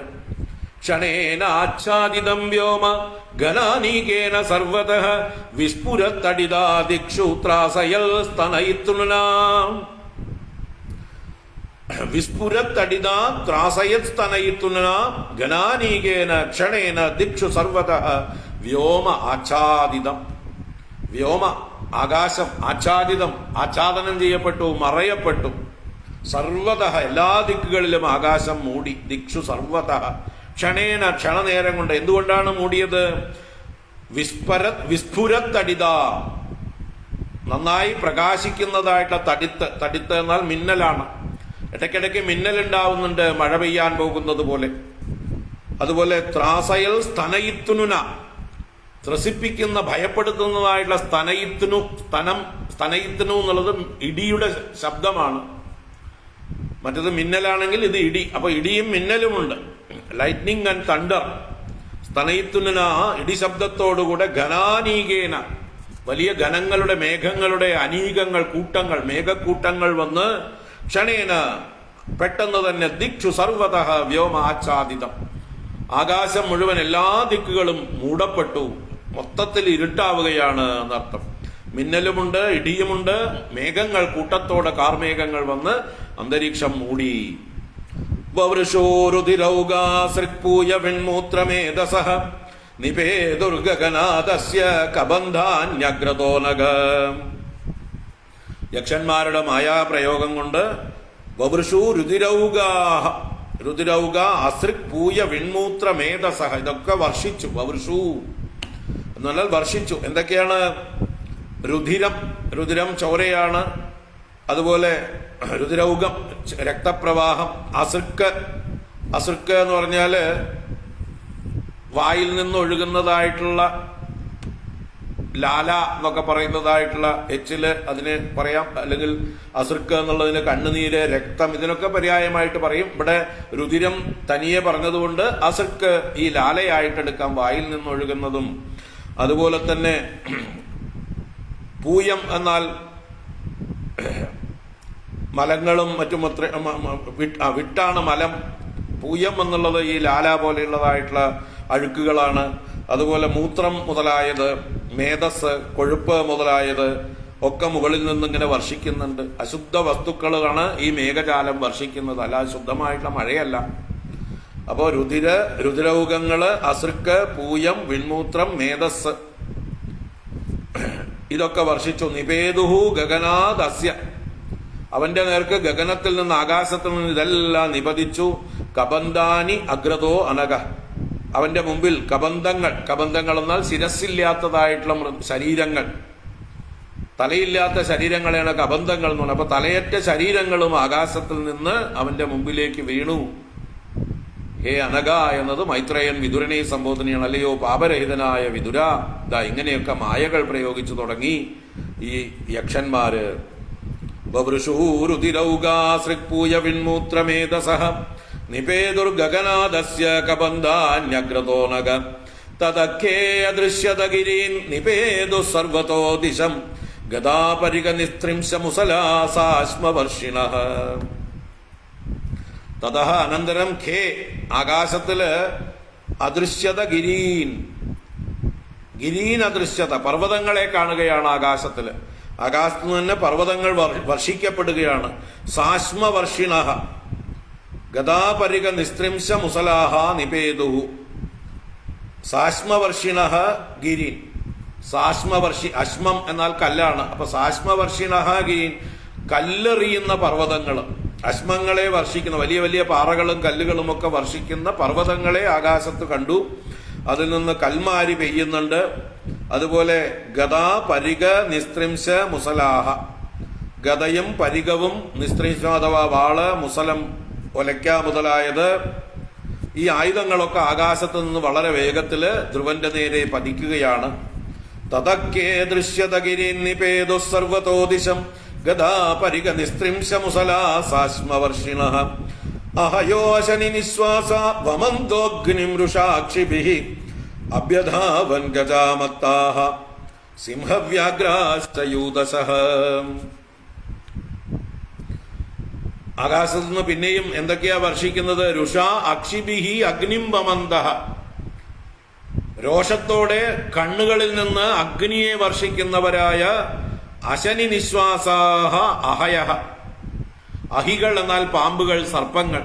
അത് അശനി നിശ്വാസാഹ, അവരുടെ നിശ്വാസം തന്നെ ഇടുത്തി പോലെയുണ്ട്. ഇടുത്തി, അതാണ് അശനി. അപ്പോ മിന്നൽ പോലെ, മിന്നൽ പിണറുകൾ പോലെ അവരുടെ വായിൽ നിന്ന് അല്ലെങ്കിൽ അവരുടെ മൂക്കിൽ നിന്ന് നിശ്വാസങ്ങൾ പുറത്തേക്ക് വരുന്നു. ഈ ജ്വാലകളായിട്ടാണ് വരുന്നത്. അങ്ങനെയുള്ള അഹികൾ അഥവാ സർപ്പങ്ങളും, മത്താഹ ഗജാഹ, മതയാനകളും മതിച്ച ആനകളും, സിംഹവ്യാഘ്രാഹാച, സിംഹങ്ങളും പുലികളും, യൂദശഃ അഭ്യധാവൻ, കൂട്ടം കൂട്ടമായിട്ട് ഈ ധ്രുവന്റെ നേരെ പാഞ്ഞു വരികയാണ്, അഭിധാവനം ചെയ്യുകയാണ് എന്നർത്ഥം. ഇതെല്ലാം മായാപ്രയോഗമാണ്. അഹയോ അശനി നിശ്വാസാവമന്തോഗ്നിം രുഷാക്ഷിഭിഃ അഭ്യധാവൻ ഗജാമത്താ സിംഹവ്യാഘ്രാശ്ചയൂദശഃ സമുദ്ര ഊർമിഭിർഭീമഃ പ്ലാവയൻ സർവതോ ഭുവം ആസസാദ മഹാഹ്രാദഃ കൽപാന്തൈവ ഭീഷണഃ. സർവതഃ ഭുവഃ ഊർമിഭിഃ പ്ലാവയൻ മഹാഹ്രാദഃ ഭീമഃ സമുദ്രഃ കൽപാന്തേ ഇവ ഭീഷണഃ ആസസാദ. വലിയ സമുദ്രം ഭൂമിയെ മുഴുവൻ ആക്രമിച്ചുകൊണ്ട് പാഞ്ഞു വരും പോലെ വന്നു. അതാണ് സർവതഃ ഭുവം, ഭൂമിയുടെ എല്ലാ ഭാഗത്തും. ഊർമിഭിഹി പ്ലാവയൻ, ഊർമികൾ തിരമാലകൾ, തിരമാലകളെ കൊണ്ട് മുക്കിക്കൊണ്ട്. മഹാഹ്രാദ, വലിയ ശബ്ദത്തോടു കൂടിയിട്ട്, ഹ്രാദം എന്നാൽ ശബ്ദമാണ്, വലിയ ശബ്ദത്തോടു കൂടിയതായിട്ടുള്ള ഭീമഃ സമുദ്ര, ഭയങ്കരമായിട്ടുള്ള സമുദ്രം. കൽപ്പാന്തേ ഇവ ഭീഷണ, പ്രളയകാലത്തെന്നതുപോലെ എന്നതുപോലെ ഭയങ്കരമായിട്ട്. ആസസാദ, ധ്രുവന്റെ നേരെ പാഞ്ഞു വരികയാണ്. വലിയ തിരമാലകളോടുകൂടിയ സുനാമി വരുന്നത് പോലെയുള്ള പ്രളയകാലത്തെ സമുദ്രം പാഞ്ഞു വരുന്നത് പോലെ ധ്രുവന്റെ നേരെ വന്നു. ഏവം വിധാന്യനേകാനി ത്രാസനാനി അമനസ്വിന സസൃജുഹു തിഗ്മഗതയഃ ആസുര്യാ മായയാ അസുരാഃ. ഏവം വിധാനി, ഇപ്രകാരമുള്ളതായിട്ടുള്ള അനേകാനി ത്രാസനാനി, പല പ്രകാരത്തിലുള്ളതായിട്ടുള്ള ഭയപ്പെടുത്തുന്ന കാര്യങ്ങൾ, തിഗ്മഗതയഃ, വളരെ തീക്ഷ്ണമായ ഗതിയോടുകൂടിയവർ, വേഗതയോട് ക്രൂരതയോടൊക്കെ കൂടിയ വ്യാപാരമുള്ള അസുരാഹ, ഈ അസുരന്മാര് ഇപ്രകാരമുള്ള ഭയപ്പെടുത്തുന്ന കാര്യങ്ങൾ ആർക്ക്? അമനസ്വിന. അമനസ്വികൾ എന്നാൽ മനസ്വികളല്ലാത്തവർ, മനസ്വികൾ എന്നാൽ ധീരന്മാർ, അമനസ്വികളോ ധീരന്മാരല്ലാത്തവർ, ഭയപ്പെടുന്നവർ. അപ്പൊ ഭീരുക്കളായിട്ടുള്ളവർക്ക് പെട്ടെന്ന് ഭയത്തെ ജനിപ്പിക്കുന്നതായിട്ടുള്ള രംഗങ്ങളാണ് ഇവിടെ അനേകങ്ങളായിട്ട്. ആസുര്യാ മായയാ സസൃജുഹു, അസുരമായ കൊണ്ട് സർജിക്കപ്പെട്ടു, സൃഷ്ടിക്കപ്പെട്ടു. അപ്പൊ അസുരന്മാര്, ക്രൂരന്മാരായിട്ടുള്ള അസുരന്മാര് ഈ ധ്രുവന്റെ നേരെ അവരുടെ മായ കൊണ്ട് ഇതുപോലെ എല്ലാവരെയും പേടിപ്പിക്കുന്നതായിട്ടുള്ള ആ സംഭവങ്ങൾ, ആയുധങ്ങളും മഴകളും എല്ലാം അങ്ങനെ ഉണ്ടാക്കി. ഏവം വിധാന്യനേകാനി ത്രാസനാനി അമനസ്വിനാം സസൃജുസ്തിഗ്മഗതയഃ ആസുര്യാ മായയാ അസുരാഃ. ധ്രുവേ പ്രയുക്താം അസുരൈസ്താം മായാം അതിദുസ്തരാം നിശാമ്യ തസ്യ മുനയഃ ശമാശംസൻ സമാഗതാഃ. അസുരൈഃ ധ്രുവേ പ്രയുക്താം അതിദുസ്തരാം താം മായാം നിശാമ്യ സമാഗതാഃ മുനയഃ തസ്യ ശം ആശംസൻ. അസുരൈഹി ധ്രുവേ പ്രയുക്തം, അസുരന്മാരാൽ ധ്രുവന്റെ നേർക്ക് പ്രയോഗിക്കപ്പെട്ടതായിട്ടുള്ള അതിദുസ്തരാം താം മായാം, അതിദുസ്തരമായ മായയെ, ധ്രുവന് അതിക്രമിക്കാൻ പറ്റാത്ത രീതിയിലുള്ള ഭയങ്കരമായിട്ടുള്ള ആ മായാപ്രയോഗങ്ങളെ നിശാമ്യ, നന്നായി കണ്ടവരായിട്ടുള്ള സമാഗതാഹ മുനയഃ, അവിടെ ധ്രുവന്റെ യുദ്ധം കാണാൻ വന്നവരായ ഋഷീശ്വരന്മാർ അല്ലെങ്കിൽ മുനിമാർ ആകാശത്ത് വന്ന് നിൽപ്പുണ്ട്. അവരെല്ലാവരും തന്നെ തസ്യ ശം ആശംസൻ, അവന് മംഗളത്തെ ആശംസിച്ചു, അവന് വിജയത്തെ, ക്ഷേമത്തെ ആശംസിച്ചു. ആര്? ഋഷിമാര്, മുനിമാര്. അപ്പൊ ധ്രുവന് ആപത്ത് വരാൻ പോകുന്നു. ധ്രുവന്റെ നേരെ ഈ യക്ഷന്മാരുടെ മായ ഭയങ്കരമായി പ്രഹരിക്കപ്പെടുന്നു. എന്താ ചെയ്യേണ്ടത് എന്നറിയാതെ സ്തംഭിച്ചു നിൽക്കുകയാണ് ഈ ധ്രുവൻ. അദ്ദേഹത്തിനൊന്നും തിരിച്ചടിക്കാൻ പറ്റുന്നില്ല. അങ്ങനെയുള്ളതായിട്ട് സമയത്ത് ധ്രുവനെ സഹായിക്കാൻ ധ്രുവനോട് വാത്സല്യമുള്ളവരായ മുനീശ്വരന്മാർ അവിടെ വന്ന് ധ്രുവന് കൊടുക്കുന്നതായിട്ടുള്ള ഒരു മംഗളാശംസ, ഒരു ഉപദേശം കൂടിയാണ്. ശ്ലോകം ചൊല്ലി നിർത്താം, നാളെ കാണാം. മുനയ ഊജുഹു ഔതാനപാദേ ഭഗവാൻ തവ ശർഗധന്വാ ദേവക്ഷിണോ ത്വവനദാർത്തിഹരോ വിപക്ഷാൻ യന്നാമധേയമഭിദായ നിശമ്യവാദ ലോകോഞ്ജസാ തരതി ദുസ്തരമംഗമൃത്യും.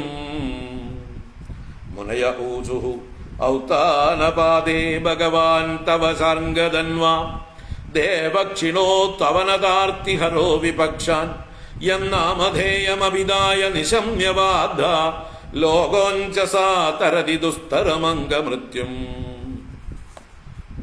മുനിമാർ ആശംസിച്ച ആ ക്ഷേമമംഗള ആശംസകളും അതിലൂടെയുള്ള ഉപദേശവും അത് സൂക്ഷ്മമാണ്. നമുക്ക് നാളെ കാണാം. ഹരി ഓം. ഇത് ശ്രീമദ് ഭാഗവതേ മഹാപുരാണേ പാരമഹംസ്യാം സംഹിതായാം ചതുർത്ഥസ്കന്ധേ ധ്രുവചരിതേ ദശമോധ്യായഃ. സർവത്ര ഗോവിന്ദനാമ സങ്കീർത്തനം. ഗോവിന്ദ ഗോവിന്ദ. നാരായണാഖില ഗുരോ ഭഗവൻ നമസ്തേ. നാരായണാഖില ഗുരോ ഭഗവൻ നമസ്തേ. നാരായണാഖില ഗുരോ ഭഗവൻ നമസ്തേ. കായേന വാചാ മനസേന്ദ്രിയൈർവാ ബുദ്ധ്യാത്മനാ വാ പ്രകൃതേ സ്വഭാവാത് കരോമി യദ്യത് സകലം പരസ്മൈ നാരായണായേതി സമർപ്പയാമി. ഓം ശാന്തി ശാന്തി ശാന്തി. ഹരി ഓം. ശ്രീ ഗുരുഭ്യോ നമഃ. ഹരി ഓം.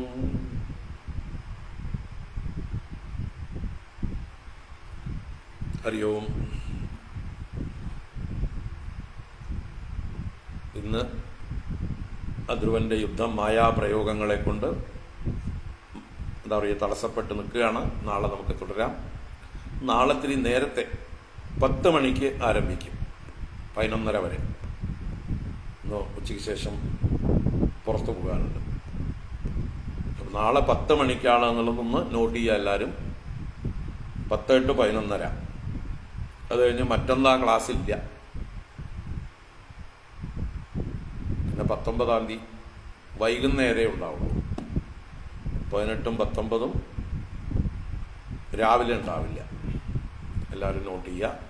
നാളെ 10 മണിക്ക് 10 to 11:30. ഹരി ഓം. എല്ലാവർക്കും ശുഭദിനം ആശംസിക്കുന്നു. ബുദ്ധപൂർണിമ ആശംസകൾ ഒരിക്കൽ കൂടി. നാളെ 10 മണിക്ക് കാണാം. ഹരി ഓം.